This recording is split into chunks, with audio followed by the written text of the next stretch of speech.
ಮೊದಲಿಗೆ ಜೀವನ್ಮುಕ್ತ ಮಹಾತ್ಮರ ಪಾದಾರವಿಂದಗಳಿಗೆ ವಂದಿಸುತ್ತಾ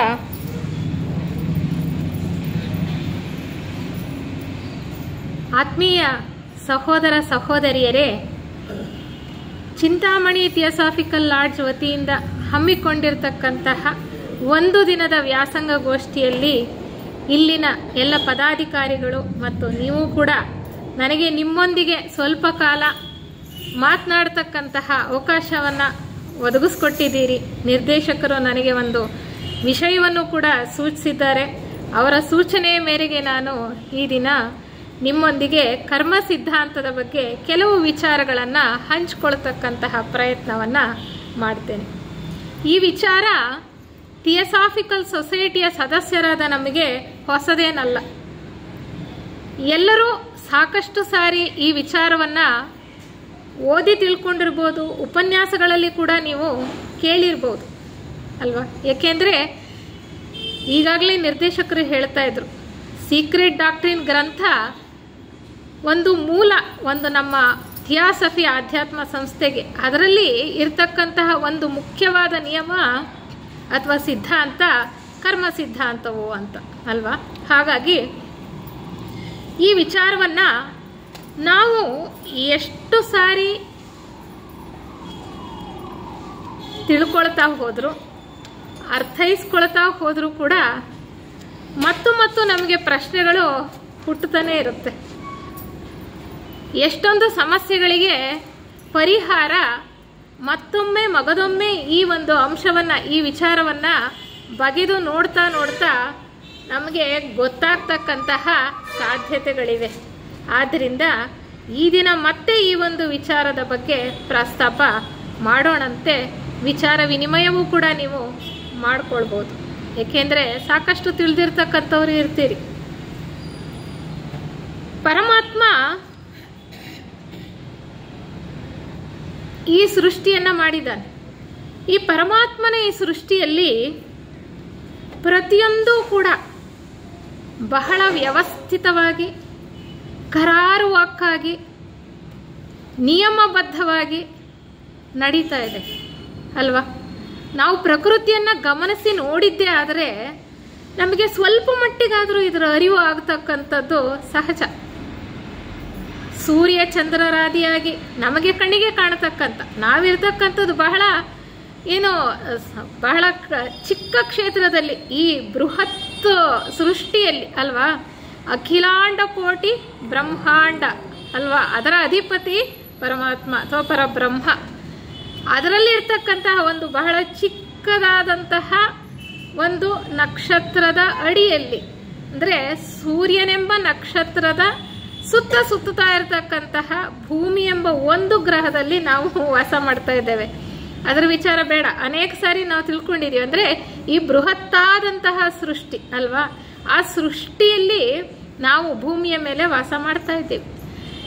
ನಮ್ಮ ಕಣ್ಣಿಗೆ ಮನುಷ್ಯರಾಗಿ ಪ್ರಸ್ತುತ ನಮಗೆ ಗೋಚರವಾಗ್ತಕ್ಕಂಥದ್ದು, ನಮ್ಮ ಕಣ್ಣಿಂದ ನೋಡತಕ್ಕಂಥದ್ದು ಏನು ಸಾಧ್ಯ ಇದೆ ಅದನ್ನು ಗಮನಿಸ್ತಾ ಹೋದ್ರೇ ನಮಗೆ ಗೊತ್ತಾಗುತ್ತೆ ಎಷ್ಟೊಂದು ವ್ಯವಸ್ಥೆ ಇದೆ ಈ ಸೃಷ್ಟಿಯಲ್ಲಿ ಅನ್ನುವಂಥದ್ದು ಅಲ್ವಾ. ಬೆಳಗಾದರೆ ನಾವು ಸೂರ್ಯನನ್ನು ನೋಡ್ತೇವೆ, ಸಂಜೆ ಆದರೆ ಸೂರ್ಯ ಕಾಣಿಸೋದಿಲ್ಲ, ಮತ್ತೆ ಚಂದ್ರ ಕಾಣಿಸ್ತಾನೆ ಅಲ್ವಾ. ಋತುಗಳು ಬದಲಾಗುತ್ತಾ ಇರುತ್ತೆ. ನಮಗೆ ಅನೇಕ ಋತುಮಾನಗಳನ್ನು ನಾವು ನೋಡ್ತಾ ಬರ್ತಾ ಇದ್ದೀವಿ. ವಸಂತ ಋತು ಇರ್ಬೋದು ಅಲ್ವಾ, ಗ್ರೀಷ್ಮ ಋತು ಇರ್ಬೋದು, ಹೀಗೆ ಅನೇಕ ಋತುಗಳನ್ನು ನೋಡ್ತಾ ಬರ್ತೇವೆ. ಪ್ರತಿಯೊಂದು ಕೂಡ ಬಹಳ ವ್ಯವಸ್ಥಿತವಾಗಿ ಇಲ್ಲಿ ಆ ಪರಮಾತ್ಮನ ಒಂದು ಯೋಜನೆಯಲ್ಲಿ ನಡೀತಾ ಇರ್ತಕ್ಕಂಥದ್ದು. ಪ್ರಕೃತಿಯಲ್ಲಿ ಅನೇಕ ಶಕ್ತಿಗಳಿವೆ, ಅನೇಕ ನಿಯಮಗಳಿವೆ. ಆ ನಿಯಮಗಳಿಗೆ ಅನುಸಾರವಾಗಿ ಪ್ರತಿಯೊಂದು ಕೂಡ ನಡೀತಾ ಇರ್ತಕ್ಕಂಥದ್ದು ಈ ಒಂದು ಸೃಷ್ಟಿಯಲ್ಲಿ. ನೋಡಿ, ನಾವು ಭೂಮಿಯ ಮೇಲಿದ್ದೇವೆ. ಭೂಮಿಗೆ ಒಂದು ಗುರುತ್ವಾಕರ್ಷಣ ಶಕ್ತಿ ಅಂತಕ್ಕಂಥದ್ದಿದೆ. ಅದರಿಂದಲೇ ನಾವು ಭೂಮಿಯ ಮೇಲೆ ನಿಲ್ಲೋದಕ್ಕೆ ಸಾಧ್ಯ ಆಗಿದೆ. ಭೂಮಿ ಸದಾ ಸುತ್ತುತ್ತಾನೆ ಇದೆ, ಹೌದಾ. ಭೂಮಿ ಸುತ್ತುತ್ತಾ ಇದೆ, ತಾನು ತನ್ನ ಅಕ್ಷದ ಸುತ್ತೋದಲ್ದಲೆ ಸೂರ್ಯನ ಸುತ್ತ ಕೂಡ ಸುತ್ತುತ್ತಾ ಇದೆ. ಆದರೂ ಕೂಡ ನಾವು ಇಲ್ಲಿ ನಿಂತ್ಕೊಳ್ಳೋದಕ್ಕೆ ಸಾಧ್ಯ ಆಗಿದೆ, ಭೂಮಿಯ ಮೇಲೆ ಜೀವನವನ್ನು ಮಾಡ್ತಾ ಇದ್ದೇವೆ ಅಲ್ವಾ. ಯಾಕೆ? ಇಲ್ಲಿ ಒಂದು ಶಕ್ತಿ ಇದೆ ಭೂಮಿಗೆ, ಅಂದರೆ ಗುರುತ್ವಾಕರ್ಷಣ ಶಕ್ತಿ ಇದೆ. ಅದೇ ರೀತಿ ಅನೇಕ ಶಕ್ತಿಗಳಿವೆ ಈ ಪ್ರಕೃತಿಯಲ್ಲಿ.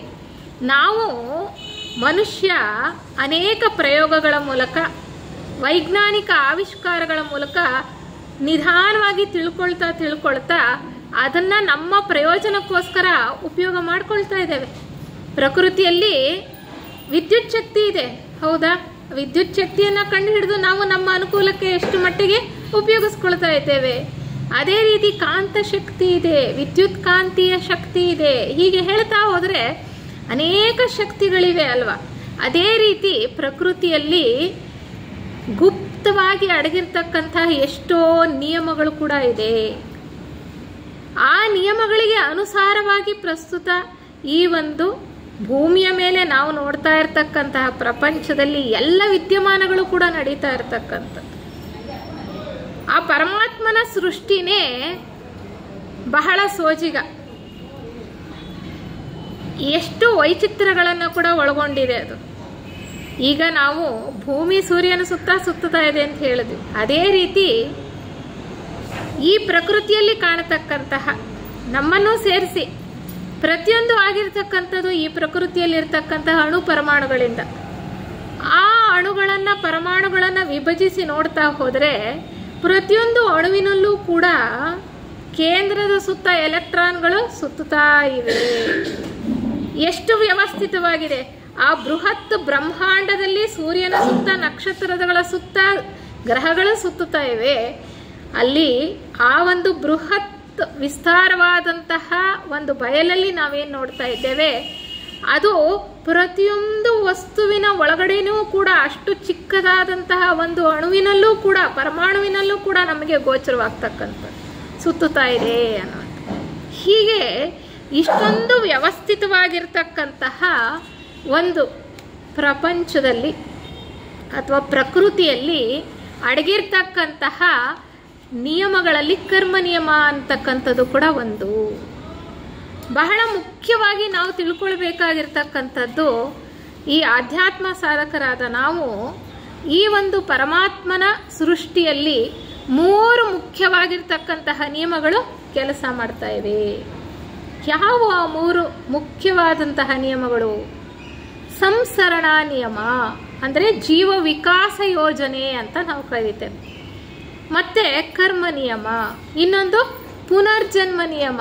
ಪ್ರತಿಯೊಂದು ಕೂಡ ಈ ಸಂಸರಣಾ ಯೋಜನೆ, ಆ ಜೀವ ವಿಕಾಸ ನಡ್ಕೊಳ್ತಾ ಹೋಗಬೇಕು ಅಂದರೆ ಮತ್ತೆ ಮತ್ತೆ ನಾವು ಈ ಭೂಮಿಯ ಮೇಲೆ ಹುಟ್ಟಿ ಪರಿಪೂರ್ಣತೆಯನ್ನು ಪಡ್ಕೊಳ್ಬೇಕಾಗಿದೆ. ಅದೇ ಪುನರ್ಜನ್ಮ ನಿಯಮ. ಬಹಳ ಸಂಕ್ಷಿಪ್ತವಾಗಿ ತಿಳ್ಕೊಳ್ಳೋದಾದರೆ ಅಲ್ವಾ? ಅದೇ ರೀತಿ ಕರ್ಮ ನಿಯಮ. ಕರ್ಮ ಅಂದರೆ ಏನು? ಕರ್ಮ ಅಂದರೆ ಕೆಲಸ ಅಥವಾ ಕ್ರಿಯೆ ಅಥವಾ ಕಾರ್ಯ, ನಾವು ಏನು ಬೇಕಾದರೂ ಹೇಳ್ಬೋದು. ನಾವು ಯಾವುದಾದ್ರೂ ಒಂದು ಕ್ಷಣವಾದರೂ ಕ್ರಿಯೆ ಇಲ್ಲದೆ ಸುಮ್ಮನೆ ಇದ್ದೀವ? ಕ್ರಿಯೆ ಇಲ್ಲದ ಕ್ಷಣವೇ ಇಲ್ಲ ಅಂತ ಹೇಳ್ತಾರೆ. ಮಲಗಿದ್ದಾಗಲೂ ಕೂಡ ಸಾಕಷ್ಟು ಸಮಯ ನಾವು ನಮ್ಮದೇ ಆದಂತಹ ಸೂಕ್ಷ್ಮ ದೇಹಗಳ ಮೂಲಕ ಕೆಲಸ ಮಾಡ್ತಾನೇ ಇರ್ತೇವೆ. ಎಲ್ಲೋ ಸ್ವಲ್ಪ ಕಾಲ ಗಾಢ ನಿದ್ರೆಯಲ್ಲಿ, ಆ ಸುಷುಪ್ತಿ ಸ್ಥಿತಿಯಲ್ಲಿ, ಈ ಒಂದು ಕೆಳಗಿನ ಲೋಕಗಳಲ್ಲಿ ಕೆಲಸ ಮಾಡದೇ ಇರತಕ್ಕಂತಹ ಸಮಯವು ಉಂಟು. ಆದರೆ ಈ ಕ್ರಿಯೆ ಅಂತಕ್ಕಂಥದ್ದು ಸದಾ ಕಾಲ ನಡೀತಾನೆ ಇದೆ. ಈ ಕ್ರಿಯೆಗೆ ಪ್ರತಿಕ್ರಿಯೆ ಅನ್ನೋದು ಇದೆ. ಪ್ರತಿಯೊಂದು ಕ್ರಿಯೆಗೆ ಪ್ರತಿಕ್ರಿಯೆಯೂ ಕೂಡ ಇದ್ದೇ ಇದೆ. ಅದನ್ನು ವೈಜ್ಞಾನಿಕವಾಗಿ ಮನುಷ್ಯ ಕಂಡುಹಿಡ್ಕೊಂಡಿದ್ದಾನೆ.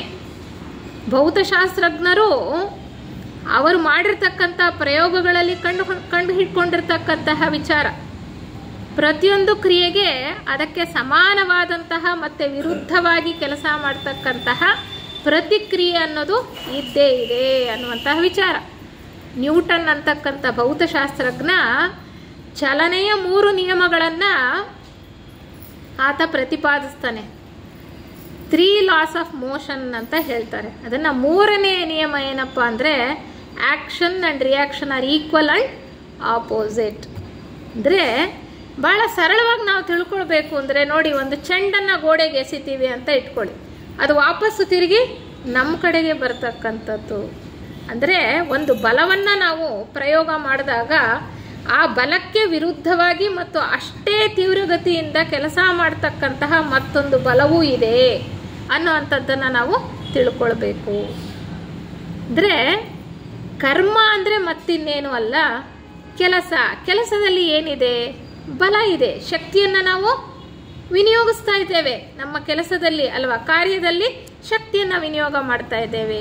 ಈ ಶಕ್ತಿಯನ್ನು ವಿನಿಯೋಗ ಮಾಡಿದಾಗ ಶಕ್ತಿ ವ್ಯಯವಾಗ್ತಾ ಅದು ಪರಿಣಾಮವನ್ನು ಕೂಡ ಬೀರ್ತಕ್ಕಂಥದ್ದು, ಪರಿಣಾಮವನ್ನು ಬೀರುತ್ತೆ. ಹೀಗೆ ಇದಕ್ಕೆ ಈ ಕರ್ಮ ನಿಯಮವನ್ನು ಕಾರ್ಯ ಕಾರಣ ನಿಯಮ ಅಂತ ಕೂಡ ಕರೀತಕ್ಕಂಥದ್ದು.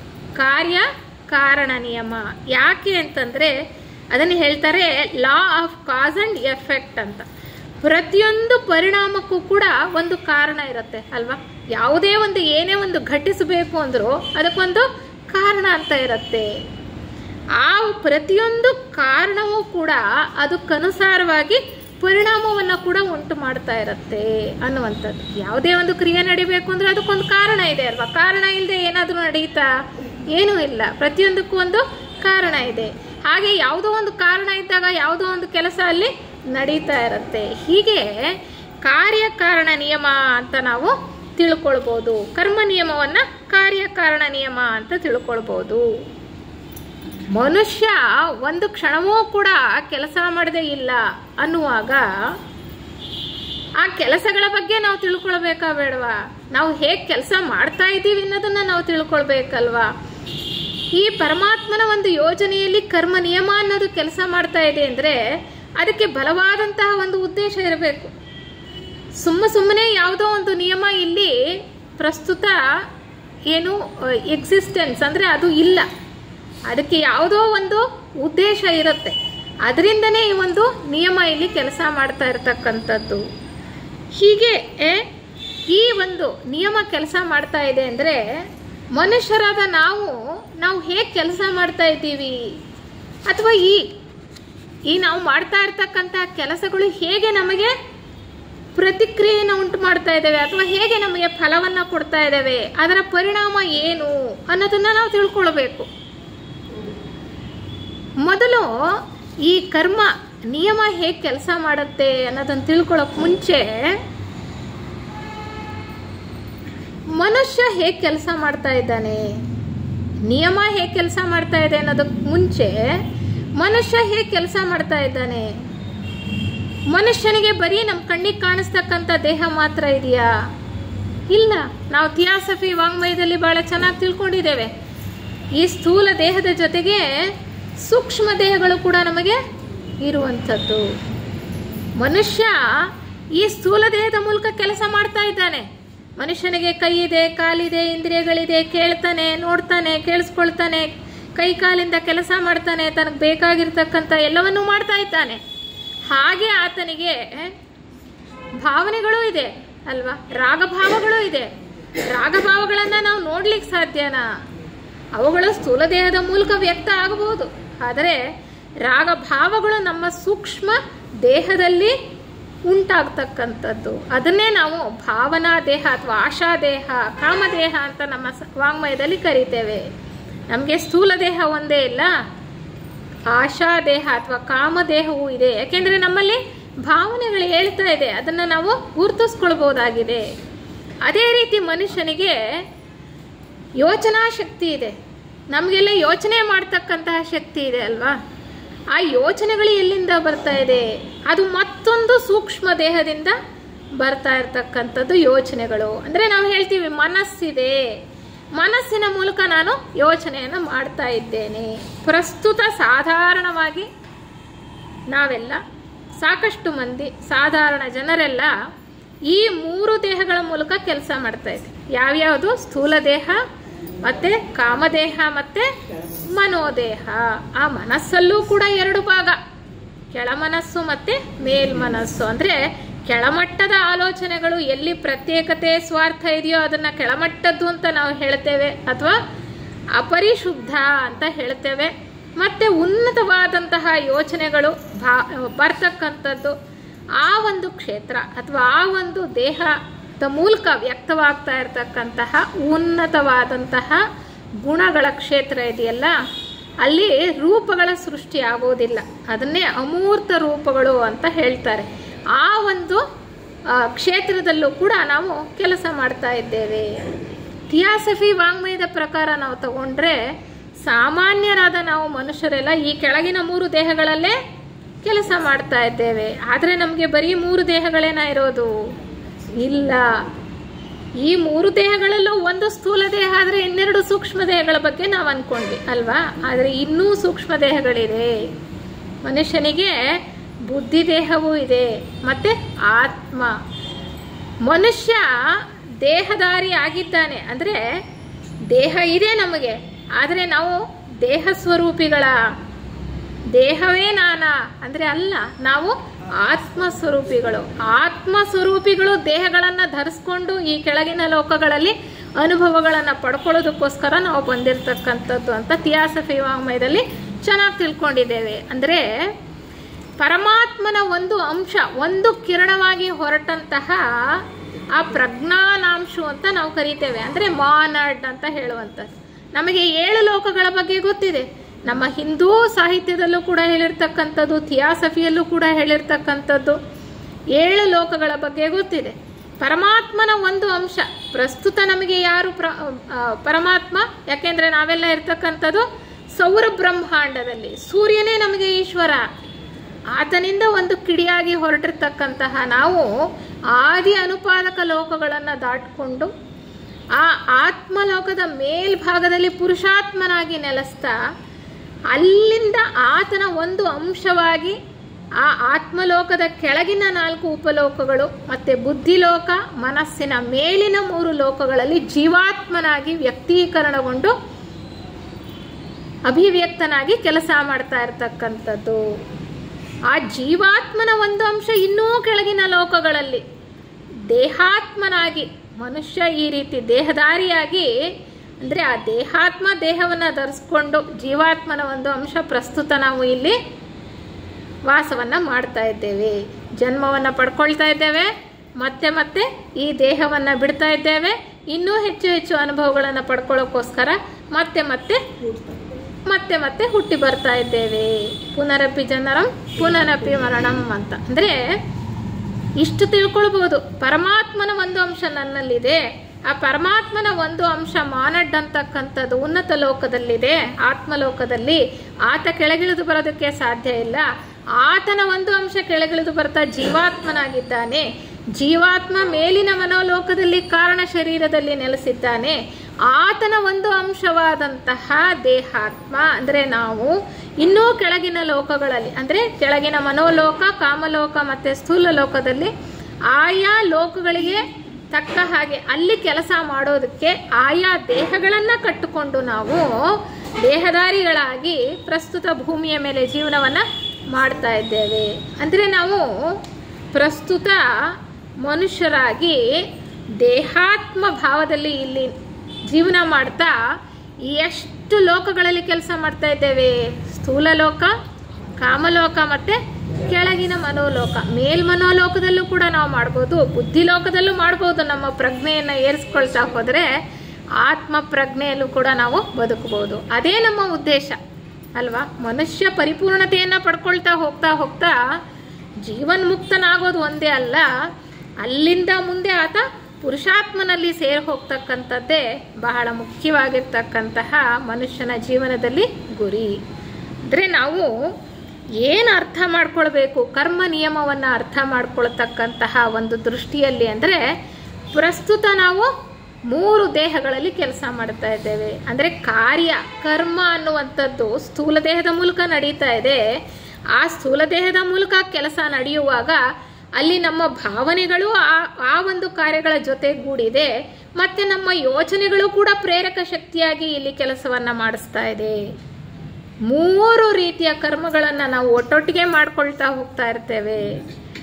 ಸ್ಥೂಲ ದೇಹದಲ್ಲಿ ಮತ್ತು ನಮ್ಮ ರಾಗಭಾವಗಳ ಮೂಲಕ ಮತ್ತು ನಮ್ಮ ಆಲೋಚನೆಗಳ ಮೂಲಕ. ಪ್ರತಿಯೊಂದು ಕೆಲಸಕ್ಕೂ ಕೂಡ ಫಲ ಅನ್ನೋದಿದೆ. ಅಂದರೆ ಪ್ರತಿಯೊಂದು ಕ್ರಿಯೆಗೂ ಕೂಡ ಪ್ರತಿಕ್ರಿಯೆ ಅನ್ನುವಂಥದ್ದಿದೆ. ಅಂದರೆ ನಾವು ನಮ್ಮ ಈ ದೇಹದ ಮೂಲಕ ಮಾಡ್ತಕ್ಕಂತಹ ಕೆಲಸಗಳಿಗೆ ಮಾತ್ರವೇ ಪ್ರತಿಫಲ ಅನ್ನುವಂಥದ್ದಲ್ಲ. ಅಂದರೆ ಸ್ಥೂಲ ದೇಹದ ಮೂಲಕ ಮಾಡ್ತಕ್ಕಂಥ ಕೆಲಸಕ್ಕೆ ಮಾತ್ರ ಪ್ರತಿಫಲ ಅನ್ನುವಂಥದ್ದಲ್ಲ. ನಾವು ಯಾವುದೋ ಒಂದು ಒಳ್ಳೆಯ ಕೆಲಸವನ್ನು ಮಾಡಿದ್ರೆ, ಯಾರಿಗೋ ಒಬ್ಬರಿಗೆ ಸಹಾಯವನ್ನು ಮಾಡಿದ್ರೆ, ಕಷ್ಟದಲ್ಲಿರ್ತಕ್ಕಂಥವ್ರಿಗೆ ನಾವು ಸಹಾಯ ಹಸ್ತವನ್ನು ನೀಡಿದ್ರೆ ನಮಗೂ ಕೂಡ ಒಳ್ಳೆಯ ಸುಖ ಸೌಲಭ್ಯಗಳು ಸಿಗುತ್ತೆ ಅನ್ನುವಂಥದ್ದಷ್ಟೇ ಅಲ್ಲ. ನಮ್ಮ ಭಾವನೆಗಳ ಮೂಲಕ ನಾವು ಕೆಲಸ ಮಾಡ್ತಾ ಇದೀವಲ್ಲ, ಅಂದರೆ ಇನ್ನೊಬ್ಬರ ಮೇಲೆ ಸಿಟ್ಟು ಮಾಡ್ಕೊಳ್ಳೋದಾಗಿರ್ಬೋದು, ದ್ವೇಷ ಇರ್ಬೋದು, ಕೋಪ ಮಾಡ್ಕೊಳ್ಳೋದಾಗಿರ್ಬೋದು, ಅಸೂಯೆ ಪಡ್ತಕ್ಕಂಥದ್ದಾಗಿರ್ಬೋದು, ಅದಕ್ಕೂ ಕೂಡ ಫಲ ಇದೆ. ಅದಕ್ಕೂ ಕೂಡ ಫಲ ಇದೆ, ಅದಕ್ಕೂ ಕೂಡ ಪ್ರತಿಕ್ರಿಯೆ ಅನ್ನೋದಿದೆ. ಅದು ಒಂದು ಕೆಲಸನೇ ತಾನೆ. ಆ ಕೆಲಸಕ್ಕೂ ಕೂಡ ಒಂದು ಪ್ರತಿಕ್ರಿಯೆ ಅನ್ನೋದು ಇರಬೇಕಲ್ವ, ಅದರ ಪರಿಣಾಮವೂ ಇರಬೇಕಲ್ವ, ಅದರ ಪರಿಣಾಮವೂ ಕೂಡ ಇದೆ. ಅದಕ್ಕೆ ನಾವು ಬಹಳ ಎಚ್ಚರಿಕೆಯಿಂದ ಜೀವನ ಮಾಡಬೇಕಾಗಿದೆ. ನಮ್ಮ ಮನಸ್ಸಿನಲ್ಲಿ ಹೇಳ್ತಕ್ಕಂತಹ ಯೋಚನೆಗಳು, ನಾವು ಏನೂ ಮಾಡ್ತಾ ಇಲ್ಲಪ್ಪ, ನಾವು ಯಾವುದೂ ಕೆಟ್ಟದ್ದು ಮಾಡಿಲ್ಲ, ಯಾರಿಗೂ ನಾವು ಸುಮ್ಮನೆ ಇದ್ದೇವೆ, ನಾನು ಇನ್ನೊಬ್ಬರಿಗೆ ಹೊಡೆದಿಲ್ಲ, ಇನ್ನೊಬ್ಬರಿಗೆ ಹಿಂಸೆ ಮಾಡಿಲ್ಲ, ನಾನು ಇನ್ನೊಬ್ಬರನ್ನ ತುಳಿದಿಲ್ಲ ಅಂತ ಅಂದ್ಕೊಳ್ಬೋದು. ಆದರೆ ನಮ್ಮ ಭಾವನೆಗಳು ಯೋಚನೆಗಳ ಮೂಲಕ ಇನ್ನೊಬ್ಬರ ಮೇಲೆ ಪ್ರಭಾವವನ್ನು ಬೀರ್ತಾ ಇರ್ತೇವೆ ಅಲ್ವಾ, ಆ ಕಾರ್ಯಗಳ ಫಲವೂ ಕೂಡ ನಮ್ಮ ಕಡೆಗೆ ಬರ್ತಾ ಇರ್ತಕ್ಕಂಥದ್ದು. ಅಂದರೆ ಕರ್ಮ ನಿಯಮ ಅನ್ನುವಂಥದ್ದು ಹೇಗೆ ಕೆಲಸ ಮಾಡ್ತಾ ಇದೆ, ಬರೀ ಸ್ಥೂಲ ಲೋಕದಲ್ಲಿ ಸ್ಥೂಲ ದೇಹದಿಂದ ಆಗ್ತಾ ಇರ್ತಕ್ಕಂತಹ ಕಾರ್ಯಗಳಿಗೆ ಮಾತ್ರ ಪ್ರತಿಕ್ರಿಯೆ ಅನ್ನೋದಲ್ಲ, ನಮ್ಮ ಸೂಕ್ಷ್ಮ ದೇಹಗಳ ಮೂಲಕ ನಾವು ಮಾಡ್ತಾ ಇರ್ತಕ್ಕಂತಹ ಕೆಲಸಗಳಿಗೂ ಕೂಡ ಪ್ರತಿಕ್ರಿಯೆ ಅಂತಕ್ಕಂಥದ್ದು ಇದೆ ಅನ್ನುವಂತಹ ವಿಚಾರವನ್ನು ನಾವು ಚೆನ್ನಾಗಿ ತಿಳ್ಕೊಳ್ಬೇಕಾಗತ್ತೆ.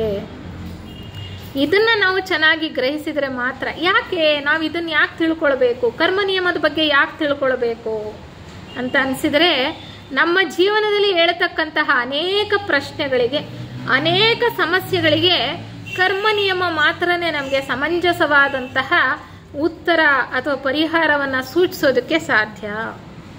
ಈ ಪರಮಾತ್ಮನ ಬೃಹತ್ ಯೋಜನೆಯಲ್ಲಿ ಎಲ್ಲವೂ ಕೂಡ ಬಹಳ ವ್ಯವಸ್ಥಿತವಾಗಿ ನಡೀತಾ ಇದೆ, ಎಲ್ಲವೂ ಕೂಡ ಬಹಳ ಚೆನ್ನಾಗಿ ನಡೀತಾ ಇದೆ, ವಿಕಾಸ ಮುಂದುವರೆದು ಹೋಗ್ತಾ ಇದೆ ಅಂತಂದರೆ ನಾವು ಅದನ್ನು ಸುಲಭವಾಗಿ ಒಪ್ಕೊಳ್ತೇವಾ? ಇಲ್ಲ. ನಾವು ಎಷ್ಟು ಕಷ್ಟ ನೋವುಗಳನ್ನು ಅನುಭವಿಸ್ತಾ ಇದ್ದೇವೆ.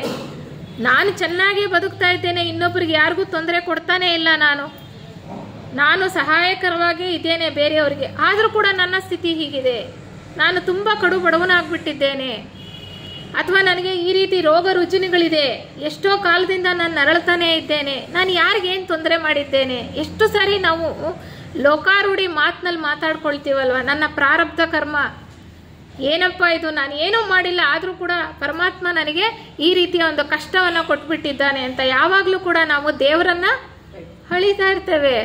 ಅಂದರೆ ಯಾವಾಗಲೂ ಯಾಕೆ ಹೀಗಾಯಿತು ನನಗೆ ಅನ್ನುವಂಥದ್ದು. ಅಂದರೆ ಈ ಎಲ್ಲ ಪ್ರಶ್ನೆಗಳಿಗೆ ನಿಜವಾಗ್ಲೂ ಉತ್ತರ ನಮ್ಗೆ ಸಿಗಬೇಕು ಅಂದರೆ ನಿಯಮವನ್ನು ನಾವು ಚೆನ್ನಾಗಿ ಸ್ಪಷ್ಟವಾಗಿ ಗ್ರಹಿಸಬೇಕು.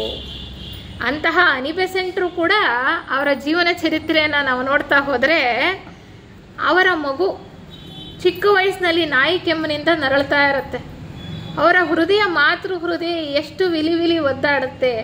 ಅಂತಹ ಚಿಕ್ಕ ಎಳೆ ಕೂಸಿಗೆ ಯಾಕಪ್ಪ ಇಷ್ಟೊಂದು ನೋವು, ಇಷ್ಟೊಂದು ಸಂಕಟ, ಪರಮಾತ್ಮ ನೀನು ಯಾಕಪ್ಪ, ಕ್ರಿಸ್ತ ನೀನು ಯಾಕಪ್ಪ ಇದನ್ನ ಈ ರೀತಿ ಅದನ್ನು ನರಳಾಡಿಸ್ತಾ ಇದೆಯಾ ಅಂತ ಅವರು ವ್ಯಥೆ ಪಟ್ಟಿದ್ದುಂಟು ಆ ಒಂದು ವಯಸ್ಸಿನಲ್ಲಿ.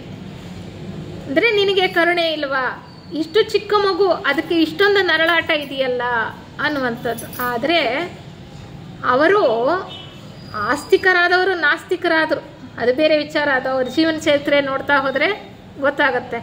ಕೊನೆಗೆ ಸೀಕ್ರೆಟ್ ಡಾಕ್ಟ್ರಿನ್ ಗ್ರಂಥವನ್ನು ಓದಿ ಅಲ್ಲಿರ್ತಕ್ಕಂತಹ ಆತ್ಮವಿಚಾರವನ್ನು ತಿಳ್ಕೊಂಡು ಇಲ್ಲಿ ಹೇಗೆ ಸೃಷ್ಟಿಯಾಗಿದೆ, ಸೃಷ್ಟಿಯಲ್ಲಿ ಹೇಗೆಲ್ಲ ಕೆಲಸ ನಡೀತಾ ಇದೆ ಅಂತದನ್ನು ಕಂಡುಕೊಂಡ ಮೇಲೆ ಅವರು ಮತ್ತೆ ಆಸ್ತಿಕರಾಗ್ತಾರೆ. ನಾಸ್ತಿಕರಾದಂಥವ್ರು ಅವ್ರಿಗೆ ಅದೊಂದೇ ಅಲ್ಲ, ಎಷ್ಟೋ ಪ್ರಶ್ನೆಗಳಿರುತ್ತೆ. ನಮಗೂ ಕೂಡ ಅನೇಕ ಪ್ರಶ್ನೆಗಳು ನಮ್ಮ ಜೀವನದಲ್ಲಿ ಇದ್ದೇ ಇರುತ್ತೆ ಅಲ್ವಾ. ಪ್ರತಿಯೊಂದು ಹಂತದಲ್ಲೂ ಕೂಡ, ಪ್ರತಿಯೊಂದು ಸನ್ನಿವೇಶದಲ್ಲೂ ಕೂಡ ಇದ್ಯಾಕೆ ಹೀಗೆ, ಇದ್ಯಾಕೆ ಹೀಗೆ, ನನಗೇ ಯಾಕೆ ಹೀಗಾಯಿತು, ನಾನು ಯಾಕೆ ಹೀಗಾಗಿದ್ದೇನೆ ಅನ್ನುವಂಥ ಪ್ರಶ್ನೆ ನಮ್ಮನ್ನು ಕಾಡುತ್ತೆ. ಎಲ್ಲ ಉತ್ತರಗಳು ಅವ್ರಿಗೆ ಆಗ ಸಿಗ್ತಂತೆ.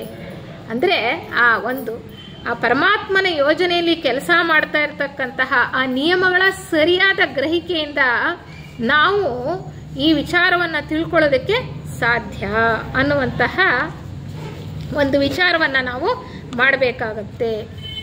ಕರ್ಮ ಅಂತಂದರೆ ಮತ್ತೇನೂ ಅಲ್ಲ, ಬಲ ಅಥವಾ ಶಕ್ತಿ ಅಂತ ನಾವು ತಿಳ್ಕೊಂಡ್ವಿ. ಕರ್ಮ ಅಂತಕ್ಕಂತಹ ಪದ ಮೂಲದಲ್ಲಿ ಸಂಸ್ಕೃತದಿಂದ ಬಂದಿರತಕ್ಕಂಥದ್ದು. ಕ್ರೂ ಅನ್ನುವಂತಹ ಧಾತುವಿನಿಂದ ಬಂದಿದೆ ಅಂತ ಹೇಳ್ತೀವಿ. ಕನ್ನಡದಲ್ಲಿ ಇರ್ತಕ್ಕಂಥ ಎಷ್ಟೋ ಪದಗಳ ಮೂಲ ಸಂಸ್ಕೃತದಿಂದ ಬಂದಿರುವಂಥದ್ದೇ. ಹೀಗೆ ಕರ್ಮ ಅಥವಾ ಶಕ್ತಿ ಅಂತ ನಾವು ಏನು ಹೇಳ್ತೀವಿ, ಹೇಗೆ ಕೆಲಸ ಮಾಡುತ್ತೆ ಇದು? ಈ ಒಂದು ಶಕ್ತಿ, ಕರ್ಮ ಅಂದರೆ ನಾವು ಕ್ರಿಯೆ ಅಂದರೆ ಅಲ್ಲಿ ಶಕ್ತಿ ಅಂತ ನಾವು ತಿಳ್ಕೊಂಡ್ವಿ. ಅದು ಹೇಗೆ ಕೆಲಸ ಮಾಡ್ತಾ ಇದೆ ಅಂತಂದರೆ, ಸ್ಥೂಲ ಲೋಕದಲ್ಲಿ ನಾವು ಒಳ್ಳೆಯ ಕಾರ್ಯಗಳನ್ನು, ಇತರರಿಗೆ ಸಹಾಯ ಮಾಡೋದನ್ನು ಮಾಡ್ತಾ ಹೋದರೆ ಅದಕ್ಕೆ ಪ್ರತಿಯಾಗಿ ನಾವೇನನ್ನು ಅನುಭವಿಸ್ತೀವಿ? ನಾವು ಕೂಡ ಸುಖ ಸೌಲಭ್ಯಗಳನ್ನು, ಸೌಕರ್ಯಗಳನ್ನು ಪಡ್ಕೊಳ್ತಾ ಹೋಗ್ತೇವೆ ಅಲ್ವಾ? ಅದೇ ಇನ್ನೊಬ್ಬರಿಗೆ ಕಷ್ಟವನ್ನು ಕೊಟ್ಟರೆ, ಇನ್ನೊಬ್ಬರನ್ನ ನೋಯಿಸಿದರೆ ಏನಾಗುತ್ತೆ, ನಾವು ಕೂಡ ಕಷ್ಟವನ್ನು ಅನುಭವಿಸ್ತಾ ಇರ್ತೇವೆ. ಇದನ್ನು ನಾವು ಲೋಕಾರೂಢಿ ಮಾತಾಡ್ತಾ ಇರ್ತೇವೆ. ಆದರೆ ಸೂಕ್ಷ್ಮಾತಿ ಸೂಕ್ಷ್ಮ ವಿಚಾರಗಳನ್ನು ತಿಳ್ಕೊಂಡ್ರೆ ಮಾತ್ರ ನಮಗೆ ಸಂಪೂರ್ಣವಾಗಿ ಸಮಂಜಸವಾಗಿ ವಿಚಾರ ಅರ್ಥವಾಗಿ ನಮಗೆ ಮನಸ್ಸಿಗೆ ಸಮಾಧಾನ ಸಿಗತಕ್ಕಂಥದ್ದು. ಈ ನಾವು ನೋಡಿದ್ವಿ, ನಮಗೆ ಆಶಾ ಶರೀರ ಕಾಮಲೋಕದಲ್ಲಿ ಕೆಲಸ ಮಾಡೋದಕ್ಕೆ ಆ ಕಾಮಲೋಕದ ಪ್ರಕೃತಿಯಿಂದ ಆಗಿರ್ತಕ್ಕಂತಹ ಒಂದು ಶರೀರ ಇದೆ. ಅದು ನಮ್ಮ ಕಣ್ಣಿಗೆ ಕಾಣಿಸುತ್ತಾ ಇಲ್ಲ, ಯಾಕೆಂದ್ರೆ ಸ್ಥೂಲ ಶರೀರದ ಇಂದ್ರಿಯಗಳಿಗೆ ಒಂದು ಪರಿಮಿತಿ ಇದೆ, ಅದು ನಮಗೆ ಕಾಣಿಸೋದಕ್ಕೆ ಸಾಧ್ಯ ಇಲ್ಲ. ಹಾಗೆ ನಮ್ಮ ಭಾವನೆಗಳ ಮೂಲಕ, ರಾಗಭಾವಗಳ ಮೂಲಕ ಇನ್ನೊಬ್ಬರಿಗೆ ನಾವು ಅನುಕಂಪವನ್ನು ತೋರಿಸಿದ್ರೆ ಏನಾಗುತ್ತೆ? ನಮಗೆ ನಿಜವಾಗ್ಲೂ ಸಂತೋಷ ಆಗುತ್ತಾ ಇಲ್ವಾ? ಖಂಡಿತವಾಗ್ಲೂ ಸಂತೋಷ ಆಗುತ್ತೆ. ಇನ್ನೊಬ್ಬರು ಕೂಡ ನಮಗೆ ಅದೇ ರೀತಿಯ ದಯೆ ಅಥವಾ ಅನುಕಂಪವನ್ನು ತೋರಿಸ್ತಾರೆ. ನಾವು ಇನ್ನೊಬ್ರಿಗೆ ತೋರಿಸಿದ್ರೆ ಮತ್ತೊಬ್ರು ಕೂಡ ನಮಗೆ ಅದೇ ರೀತಿ ತೋರಿಸ್ತಕ್ಕಂಥದ್ದು. ನಮ್ಮ ಕ್ರಿಯೆ ಪ್ರತಿಕ್ರಿಯೆಯಾಗಿ ನಮ್ಮ ಕಡೆ ಬರ್ತಾ ಇರ್ತಕ್ಕಂಥದ್ದು. ಅದೇ ಬೇರೆಯವ್ರ ಬಗ್ಗೆ ನಾವು ಅಸಮಾಧಾನವನ್ನು ವ್ಯಕ್ತಪಡಿಸಿದ್ರೆ ಏನಾಗುತ್ತೆ? ಅವರು ಅಸಮಾಧಾನವನ್ನು ನಮ್ಮ ಬಗ್ಗೆ ವ್ಯಕ್ತಪಡಿಸ್ತಾರೆ. ಆಗ ನಮ್ಗೇನಾಗುತ್ತೆ? ವ್ಯಥೆ ಆಗುತ್ತೆ, ಬೇಸರ ಆಗುತ್ತೆ ಅಲ್ವಾ? ಈ ನಿಯಮವನ್ನು ನಾವು ತಿಳ್ಕೊಳ್ಬೇಕು. ನಾವೇನು ಮಾಡ್ತೇವೆ, ನಾವು ಏನು ಮಾಡ್ತಿದ್ದೀವಿ ಅನ್ನೋದ್ರ ಕಡೆ ಗಮನ ಇರೋದಿಲ್ಲ. ಬೇರೆಯವರು ಯಾರಾದರೂ ನಮ್ಮನ್ನು ನೋಯಿಸಿದ್ರೆ ಮಾತ್ರ, ಅವರು ನೋಯಿಸಿದ್ರು, ಅವರು ನಮಗೆ ಕಷ್ಟ ಕೊಟ್ಟರು, ಅವರಿಂದಲೇ ನಮಗೆ ತೊಂದರೆ ಆಗಿದ್ದು, ಅವರಿಂದಲೇ ನಮಗೆ ಕಷ್ಟ ಬಂದಿದ್ದು, ಅವರು ಸರಿಯಾಗಿ ವರ್ತಿಸ್ಲಿಲ್ಲ, ಅವ್ರು ಕೋಪ ಮಾಡಿಕೊಂಡ್ರು, ಅವ್ರು ಈ ರೀತಿ ವರ್ತನೆ ಮಾಡಿದ್ರು ಅಂತ ಬೇರೆಯವರನ್ನ ಮಾತ್ರ ದೂಷಿಸ್ತಾ ಹೋಗ್ತೇವೆ. ಅಂದರೆ ಈ ಒಂದು ಸೂಕ್ಷ್ಮವಾದ ರಾಗಭಾವಗಳಲ್ಲಿ ನಡೀತಾ ಇರ್ತಕ್ಕಂಥ ಕ್ರಿಯೆಗಳಿಗೆ ಇನ್ನೂ ಹೆಚ್ಚು ಶಕ್ತಿ ಇರುತ್ತೆ, ಏಕೆಂದರೆ ಅವು ಸೂಕ್ಷ್ಮ ಶರೀರಗಳು. ಅದೇ ರೀತಿ ನೋಡಿ, ನಾವು ನಮ್ಮ ಮನಸ್ಸಿನ ಮೂಲಕ, ಅಂದರೆ ರೂಪ ದೇಹದ ಮೂಲಕ, ಮನೋದೇಹದ ಮೂಲಕ ಮಾಡ್ತಕ್ಕಂತಹ ಕೆಲಸ, ಯಾರ ಒಬ್ಬರ ಬಗ್ಗೆ ನಾವು ಒಂದು ಮೆಚ್ಚುಗೆಯನ್ನು ವ್ಯಕ್ತಪಡಿಸಿದ್ರೆ, ಅವರನ್ನ ಚೆನ್ನಾಗಿ ಕೆಲಸ ಮಾಡಿದ್ರು ಅಂತಕ್ಕಂತಹ ಒಂದು ಅಭಿಪ್ರಾಯವನ್ನು ನಾವು ವ್ಯಕ್ತಪಡಿಸಿದ್ರೆ ಅದಕ್ಕೆ ಪ್ರತಿಯಾಗಿ ನಮಗೂ ಕೂಡ ಆ ಸ್ಫೂರ್ತಿ ಅಂತಕ್ಕಂಥದ್ದು ಬರುತ್ತೆ ಅನ್ನುವಂಥ ವಿಚಾರ. ಅದೇ ಇನ್ನೊಬ್ಬರನ್ನ ಟೀಕೆ ಮಾಡಿದ್ರೆ ಏನಾಗುತ್ತೆ? ಟೀಕೆ ಮಾಡುವಾಗ ಮಾಡಿಬಿಡ್ಬೋದು, ಆದರೆ ಆಮೇಲೆ ನಮಗೆ ಚಿಂತೆಯಾಗಿ ಮನಸ್ಸಲ್ಲಿ ಕಾಡುತ್ತೆ ಅಲ್ವಾ? ಹಾಗೆ ಪ್ರತಿಯೊಂದು ಕೂಡ ಇಲ್ಲಿ 3 ಲೋಕಗಳಲ್ಲಿ ಕೆಲಸ ಹೀಗೆ ಮಾಡ್ತಾ ಇದೆ. ಒಂದು ಉದಾಹರಣೆ ತಗೊಂಡು, ಅನೇಕರಿಗೆ ಈ ಉದಾಹರಣೆ ಗೊತ್ತಿರಲೂಬಹುದು. 3 ಜನ ಇರ್ತಾರೆ, ಅಣ್ಣ ತಮ್ಮಂದ್ರು. ಒಂದು ಊರಲ್ಲಿ ಒಳ್ಳೆ ಕಾರ್ಯ ಮಾಡಬೇಕು ಅಂತಕ್ಕಂಥ ಉದ್ದೇಶ 3 ಜನಕ್ಕೂ ಇರುತ್ತೆ. ಆಸ್ಪತ್ರೆಯನ್ನ ಕಟ್ಟಿಸ್ತಾರೆ, 3 ಜನ ಒಂದೊಂದು ಆಸ್ಪತ್ರೆಯನ್ನ ಕಟ್ಟಿಸ್ತಾರೆ. ಮೊದಲನೇ ಅವನು ಏನು ಮಾಡ್ತಾನೆ? ಕಟ್ಟಿಸ್ಬೇಕು, ಏನೋ ಕಟ್ಟಿಸ್ತಾನೆ. ಯಾವ ಭಾವನೆಗಳು ಇಲ್ಲ, ಯಾವ ಯೋಚನೆನೂ ಇಲ್ಲ ಆತನಿಗೆ. ಏನೋ ಒಂದು ಕಾರ್ಯ ಮಾಡಬೇಕು, ಮಾಡ್ತಾ ಇದ್ದಾನೆ. ಇನ್ನೊಬ್ಬ ಏನು ಮಾಡ್ತಾನೆ? ನನಗೆ ಜನಪ್ರಿಯತೆ ಬರಲಿ, ಜನ ನನ್ನನ್ನು ಹೊಗಳ್ಳಿ ಅನ್ನುವಂತಹ ಉದ್ದೇಶಕ್ಕೆ ನಾನು ತೋರಿಸ್ಕೊಳ್ಬೇಕು, ನನ್ನಲ್ಲಿರ್ತಕ್ಕಂಥ ಹಣವನ್ನು ಈ ರೀತಿ ಸದ್ವಿನಿಯೋಗ ಮಾಡಿದ್ದೇನೆ ಅಂತ ಜನರಿಗೆ ಗೊತ್ತಾಗಲಿ, ಅವರು ನನ್ನನ್ನು ಹೊಗಳಲಿ, ಅಥವಾ ನನ್ನ ಜನಪ್ರಿಯತೆಗೋಸ್ಕರ ನಾನು ಮಾಡ್ತೀನಿ ಅಂತ ಕಟ್ಟಿಸಿರ್ತಾನೆ. 3ನೇ ಅವನೇನು ಮಾಡ್ತಾನೆ? ನಿಸ್ವಾರ್ಥ ದೃಷ್ಟಿಯಿಂದ ಎಲ್ರಿಗೂ ಉಪಯೋಗ ಆಗಲಿ, ಪ್ರಯೋಜನ ಆಗಲಿ ಅನ್ನೋ ದೃಷ್ಟಿಯಿಂದ ಕಟ್ಟಿಸಿರ್ತಾನೆ. ಈ 3 ಜನಕ್ಕೆ ಅವ್ರು ಮಾಡಿರೋ ಕೆಲಸಕ್ಕೆ ಪ್ರತಿಫಲ ಬರಬೇಕಲ್ವ? ಏಕೆಂದರೆ ಪ್ರತಿಯೊಂದು ಕ್ರಿಯೆಗೂ ಪ್ರತಿಕ್ರಿಯೆ ಅನ್ನೋದಿದೆ. ಮೊದಲನೇ ಅವನಿಗೆ ಅವನು ಯಾಂತ್ರಿಕವಾಗಿ ಏನೋ ಕಟ್ಟಿಸಿರ್ತಾನೆ, ಅದರಿಂದ ಎಷ್ಟೋ ಜನಕ್ಕೆ ಉಪಯೋಗ ಆಗ್ತಾ ಇರುತ್ತೆ. ಅದರಿಂದ ಇವನು ಕೂಡ ಈ ಸ್ಥೂಲ ಲೋಕದಲ್ಲಿ ಒಳ್ಳೆಯ ಸ್ಥಿತಿಯಲ್ಲಿ, ಸುಸ್ಥಿತಿಯಲ್ಲಿ ಎಲ್ಲ ಸೌಲಭ್ಯಗಳನ್ನು ಪಡ್ಕೊಂಡು ನೆಮ್ಮದಿಯಾಗಿರ್ತಾನೆ. ಆದರೆ ಅವನಿಗೆ ಸಂತೋಷ ಅಂತಕ್ಕಂಥದ್ದಾಗಲಿ, ನೆಮ್ಮದಿ ಅಂತಕ್ಕಂಥದ್ದಾಗಲಿ ಇರಬೇಕು ಅನ್ನೋದಿಲ್ಲ. ಏಕೆಂದರೆ ಯಾವುದೇ ಭಾವನೆ, ಒಳ್ಳೆಯ ಸತ್ಚಿಂತನೆಯಿಂದ ಅವನು ಕಟ್ಟಿಸಿದ್ದಲ್ಲ. 2ನೇ ಅವನೇನು ಮಾಡ್ದ?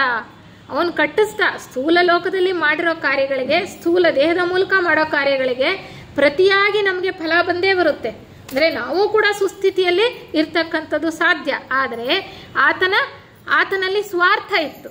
ತನ್ನ ಜನಪ್ರಿಯತೆಗೋಸ್ಕರ ಇನ್ನೊಬ್ಬರು ನನ್ನನ್ನು ಹೊಗಳ್ಳಿ ಅನ್ನೋ ಉದ್ದೇಶಕ್ಕೆ ಅವನು ಮಾಡ್ತಾ ಇರ್ತಾನೆ. ಆ ಸ್ವಾರ್ಥ ಅನ್ನೋದು ಏನಾಯಿತು, ಅವನಿಗೆ ಆ ಸ್ವಾರ್ಥವನ್ನು ಇನ್ನೂ ಹೆಚ್ಚು ಮಾಡ್ತಾ ಹೋಯಿತು. ಸ್ವಾರ್ಥ ಭಾವ ಯಾವಾಗ ಹೆಚ್ಚಾಗುತ್ತೋ ಅಲ್ಲಿ ನೆಮ್ಮದಿ ಅಂತಕ್ಕಂಥದ್ದು ಇರೋದಕ್ಕೆ ಸಾಧ್ಯ ಇಲ್ಲ. ಆತನಿಗೆ ಸಂತೋಷ ಅಂತಕ್ಕಂಥದ್ದು ಇಲ್ಲ. ಆತನಿಗೆ ಎಷ್ಟೋ ಐಶ್ವರ್ಯ ಇರ್ಬೋದು, ಆತನಿಗೆ ಬಂಗ್ಲೆ ಇರ್ಬೋದು, ಮನೆ ಇರ್ಬೋದು, ಆಳುಕಾಳುಗಳಿರ್ಬೋದು, ಎಲ್ಲ ಇರ್ಬೋದು. ಆದರೆ ಮನಸ್ಸಿಗೆ ಶಾಂತಿ ಇಲ್ಲ, ಮನಸ್ಸಿಗೆ ನೆಮ್ಮದಿ ಅನ್ನೋದಿಲ್ಲ. ಯಾಕೆಂದ್ರೆ ಸದ್ಭಾವನೆಯಿಂದ ಸಚ್ಚಿಂತನೆಯಿಂದ ಮಾಡಿದ್ದಲ್ಲ. ಅದೇ ಮೂರನೇ ಅವನು ಏನ್ ಮಾಡ್ದ, ಇನ್ನೊಬ್ಬರಿಗೆ ಸಹಾಯ ಆಗ್ಲಿ ಅನ್ನೋ ಲೋಕ ಕಲ್ಯಾಣಕ್ಕೋಸ್ಕರ, ಇನ್ನೊಬ್ಬರಿಗೆ ಉಪಯೋಗ ಆಗ್ಲಿ ಅನ್ನೋ ದೃಷ್ಟಿಯಿಂದ ಕಟ್ಟಿಸಿದ್ದ. ಆತನಿಗೇನಾಯ್ತು, ಮನಸ್ಸಲ್ಲಿ ಬಹಳ ನೆಮ್ಮದಿ ಶಾಂತಿ ಅನ್ನೋದು ಸಿಕ್ಕಿತು. ಹಾಗೆ ಒಂದೊಂದು ಸಾರಿ ನಾವೇನ್ ಮಾಡ್ತೀವಿ, ಯಾರಿಗೊಬ್ಬರಿಗೆ ಒಳ್ಳೇದಾಗ್ಲಿ ಅನ್ನೋ ಸದುದ್ದೇಶದಿಂದ ಕೆಟ್ಟ ಕಾರ್ಯವನ್ನು ಮಾಡಿರ್ತೀವಿ. ಕೆಟ್ಟ ಕಾರ್ಯದ ಮೂಲಕ ಅವನಿಗೆ ಒಳ್ಳೇದಾಗ್ಲಿ ಅಂತ ಮನಸ್ಸಲ್ಲಿ ನಾವು ಅಂದ್ಕೊಂಡಿರ್ತೇವೆ. ಆ ಕೆಲಸ ಆತನಿಗೆ ಆ ಪ್ರಸ್ತುತ ಕೆಟ್ಟದಾಗಿ ಕಾಣಿಸ್ಬೋದು, ಆತನನ್ನ ಕಷ್ಟದ ಪರಿಸ್ಥಿತಿಗೆ ನೂಕಿರ್ಬೋದು ಅಲ್ವಾ.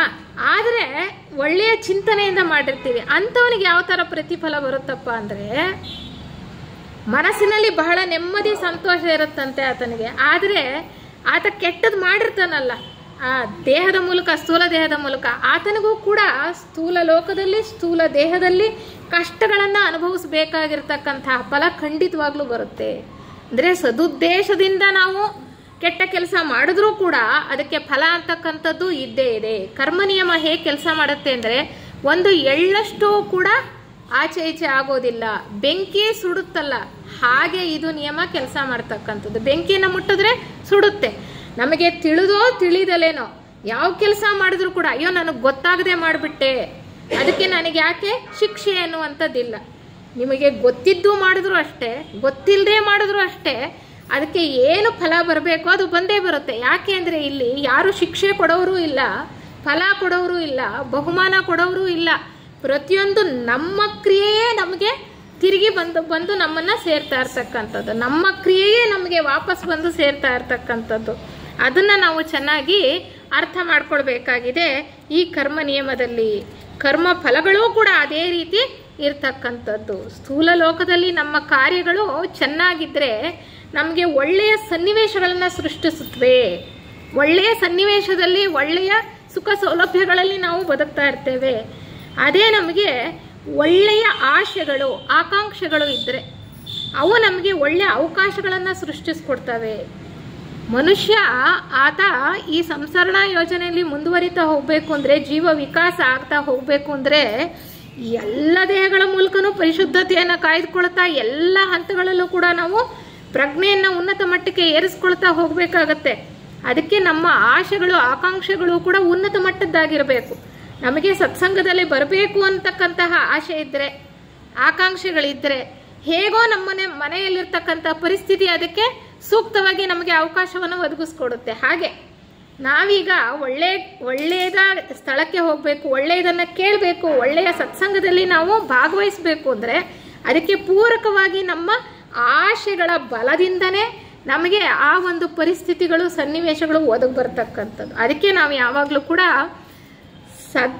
ಒಳ್ಳೆಯ ಆಶೆಗಳನ್ನು ಇಟ್ಕೊಳ್ಬೇಕು, ಒಳ್ಳೆಯ ಆಕಾಂಕ್ಷೆಗಳನ್ನು ಇಟ್ಕೋಬೇಕು, ಒಳ್ಳೆಯ ಆಶಯಗಳನ್ನು ಇಟ್ಕೊಳ್ಬೇಕು ಅಂತ ಹೇಳೋದು. ಅದಕ್ಕೆ ನಮಗೆ ಅನೇಕ ಅವಕಾಶಗಳು ಬರುತ್ತೆ ಮುಂದುವರಿಯೋದಕ್ಕೆ, ತಿಳ್ಕೊಳ್ಳೋದಕ್ಕೆ, ಈ ಒಂದು ವಿಕಾಸ ಯೋಜನೆಯಲ್ಲಿ ಮುಂದುವರಿತಾ ಹೋಗೋದಕ್ಕೆ. ಅದೇ ಥರ ಆಲೋಚನೆಗಳನ್ನು ಉನ್ನತವಾದಂತಹ ಆಲೋಚನೆಗಳು ಇಟ್ಕೊಂಡಿದ್ರೆ, ಇನ್ನೊಬ್ಬರಿಗೆ ಒಳ್ಳೆಯದಾಗಲಿ, ವಿಶ್ವಪ್ರೇಮ, ದಯೆ, ಕರುಣೆ, ಇನ್ನೊಬ್ಬರ ಬಗ್ಗೆ ಒಳ್ಳೆಯ ಒಂದು ಚಿಂತನೆ ಅನ್ನೋದನ್ನು ಇಟ್ಕೊಳ್ತಾ ಹೋದರೆ ಆ ಸ್ವಭಾವ ನಮ್ಮಲ್ಲಿ ರಕ್ತಗತವಾಗುತ್ತೆ. ಅಂದರೆ ರೂಢಿಯಲ್ಲಿ ಬರುತ್ತೆ. ಆ ಶೀಲ ಅಥವಾ ಸ್ವಭಾವ ಅನ್ನೋದನ್ನ ನಾವು ರೂಢಿಸ್ಕೊಳ್ತೇವೆ. ಅಂದರೆ ಯಾವಾಗಲೂ ಒಳ್ಳೆಯ ಚಿಂತನೆ ಮಾಡ್ತಕ್ಕಂಥದ್ದನ್ನೇ ನಾವು ರೂಢಿಸ್ಕೊಳ್ತೇವೆ. ನಮ್ಮ ಥಿಯಾಸಫಿ ಹೇಳೋ ಪ್ರಕಾರ ಪ್ರತಿಯೊಂದು ದೇಹವೂ ಕೂಡ ಅಣುಪರಮಾಣುಗಳಿಂದ ಆಗಿದೆ. ಆ ಅಣುಪರಮಾಣುಗಳು ಎಲ್ಲಿಂದ ಬರ್ತಾ ಇದೆ? ಆ ಒಂದು ಲೋಕದಲ್ಲಿರ್ತಕ್ಕಂತಹ ಪ್ರಕೃತಿ ತತ್ವಗಳಿಂದ ಬರ್ತಾ ಇದೆ ಅಲ್ವಾ. ನಮ್ಮಲ್ಲಿ ಯಾವ ರೀತಿಯಂತಹ ಭಾವನೆಗಳು, ಯೋಚನೆಗಳು, ಕಾರ್ಯಗಳಾಗ್ತಾ ಇದೆಯೋ ಅದೇ ರೀತಿಯ ಅಣುಪರಮಾಣುಗಳು ಬಂದು ನಮ್ಮನ್ನ ಸೇರ್ತಾ ಇರುತ್ತೆ. ಯಾಕೆಂದ್ರೆ ನಾವು ಆ ರೀತಿಯ ಅಣುಪರಮಾಣುಗಳನ್ನ ಆಕರ್ಷಿಸ್ತಾ ಇರ್ತೇವೆ, ಅವೇ ಬಂದು ನಮಗೆ ಸೇರ್ತಾ ಇರ್ತವೆ. ನಮ್ಮ ದೇಹದಲ್ಲಿರ್ತಕ್ಕಂಥ ಅಣುಗಳು ಪ್ರತಿ ಕ್ಷಣವೂ ಕೂಡ ಬದಲಾಗ್ತಾ ಇರುತ್ತೆ, ನಮ್ಮ ಕಣ್ಣಿಗೆ ಕಾಣಿಸೋದಿಲ್ಲ. ನಮ್ಮ ದೇಹದಿಂದ ಅಣುಗಳು ಹೊರಗೂ ಹೋಗ್ತಾ ಇರುತ್ತೆ, ಹೊರಗಡೆ ಈ ಒಂದು ಪ್ರಕೃತಿಯಲ್ಲಿ ವಾತಾವರಣದಲ್ಲಿ ಇರ್ತಕ್ಕಂಥ ಅಣುಗಳು ಬಂದು ನಮ್ಮನ್ನು ಕೂಡ ಸೇರ್ತಾ ಇರುತ್ತೆ. ನಮ್ಮಲ್ಲಿ ಯಾವ ರೀತಿಯ ಯೋಚನೆಗಳು ಭಾವನೆಗಳು ಇದೆಯೋ ಅದೇ ರೀತಿಯ ಒಂದು ಅಣುಗಳು ನಮ್ಮಲ್ಲಿ ಬಂದು ಸೇರ್ತಾ ಇರ್ತಕ್ಕಂಥದ್ದು. ಸ್ಥೂಲ ದೇಹದಲ್ಲಿ ಅಷ್ಟೇ ಅಲ್ಲ, ಈ ಕಾಮದೇಹದಲ್ಲಿ ಆ ಕಾಮಲೋಕದ ಪ್ರಕೃತಿಯಲ್ಲಿ ಇರ್ತಕ್ಕಂಥ ಅಣುಗಳು ಕೂಡ ನಮ್ಮ ರಾಗಭಾವಗಳಿಗೆ ಅನುಗುಣವಾಗಿ ನಮ್ಮಲ್ಲಿ ಬಂದು ನಮ್ಮಿಂದ ಆಕರ್ಷಿತರಾಗಿ ನಮ್ಮಲ್ಲಿ ಬಂದು ಸೇರ್ತಕ್ಕಂಥದ್ದು.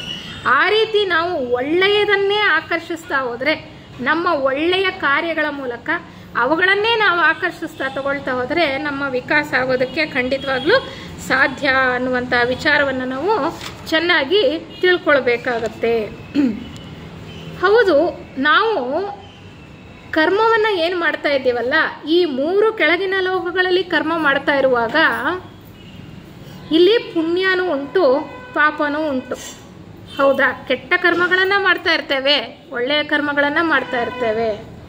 ಕೆಟ್ಟ ಕರ್ಮಗಳಿಗೆ ಕೆಟ್ಟ ಫಲ, ಪುಣ್ಯದ ಕಾರ್ಯಗಳಿಗೆ ಪುಣ್ಯ ಫಲ. ಇದೆಲ್ಲ ಹೇಳಿರೋದೆ. ನಮ್ಮ ಹಿಂದೂ ಶಾಸ್ತ್ರದಲ್ಲಿ ಹೇಳಿಲ್ವಾ? ನಮ್ಮ ಪುರಾಣಗಳಲ್ಲಿ ಹೇಳಿಲ್ವಾ? ನಮ್ಮ ಗೀತೆಯಲ್ಲಿ ಹೇಳಿಲ್ವಾ? ಅದೇ ರೀತಿ ಬೇರೆ ಮತಧರ್ಮಗಳಲ್ಲೂ ಹೇಳಿರ್ತಕ್ಕಂಥದ್ದು. What you sow you reap ಅಂತ ಹೇಳ್ತಾರೆ ಬೈಬಲ್ನಲ್ಲಿ. ಕ್ರಿಸ್ತ ಹೇಳಿರ್ತಕ್ಕಂಥದ್ದು, ನೀನು ಏನನ್ನ ಬಿತ್ತುತ್ತೀಯೋ ಅದನ್ನೇ ಗಳಿಸ್ತೀಯ ಅಂತ. ಸಿಖ್ ಮತದಲ್ಲೂ ಅದೇ ಹೇಳ್ತಾರೆ, ನೀನೇ ಬಿತ್ತುವವನು ನೀನೇ ಉಣ್ಣುವವನು ಕೂಡ ಅಂತ. ನಮ್ಮ ಥಿಯಾಸಫಿಯಲ್ಲಿ ಅದ್ರ ಬಗ್ಗೆ ಹೇಳಿಲ್ವಾ? ನಮ್ಮ ಥಿಯಾಸಫಿಯಲ್ಲಿ ಏನು ಹೇಳಿದೆ? ಮೂರನೆಯ ಒಂದು ಸತ್ಯ.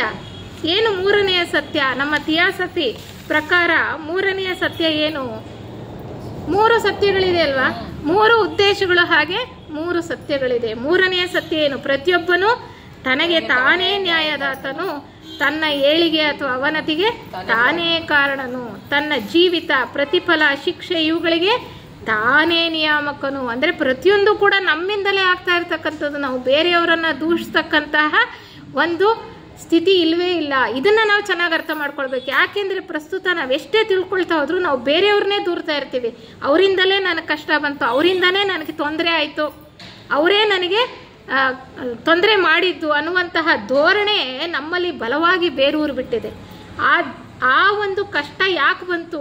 ನಾನು ಈ ಜನ್ಮದಲ್ಲೇ ಅಲ್ಲ, ಇನ್ಯಾವ ಜನ್ಮದಲ್ಲೋ ಯಾವುದೋ ಒಂದು ತಪ್ಪು ಕೆಲಸವನ್ನ ಆತನೊಟ್ಟಿಗೆ ಮಾಡಿರ್ಬೋದು, ಆತನಿಗೆ ಮಾಡಿರ್ಬೋದು, ಅದರಿಂದ ಅದು ನನಗೆ ತಿರುಗಿಸಿ ಬರ್ತಾ ಇದೆ. ಅದಕ್ಕೆ ಪುನರ್ಜನ್ಮವನ್ನು ಕೂಡ ಹೇಳ್ತಕ್ಕಂಥದ್ದು. ಒಂದೇ ಜನ್ಮ ಇಲ್ಲ ಮನುಷ್ಯನಿಗೆ.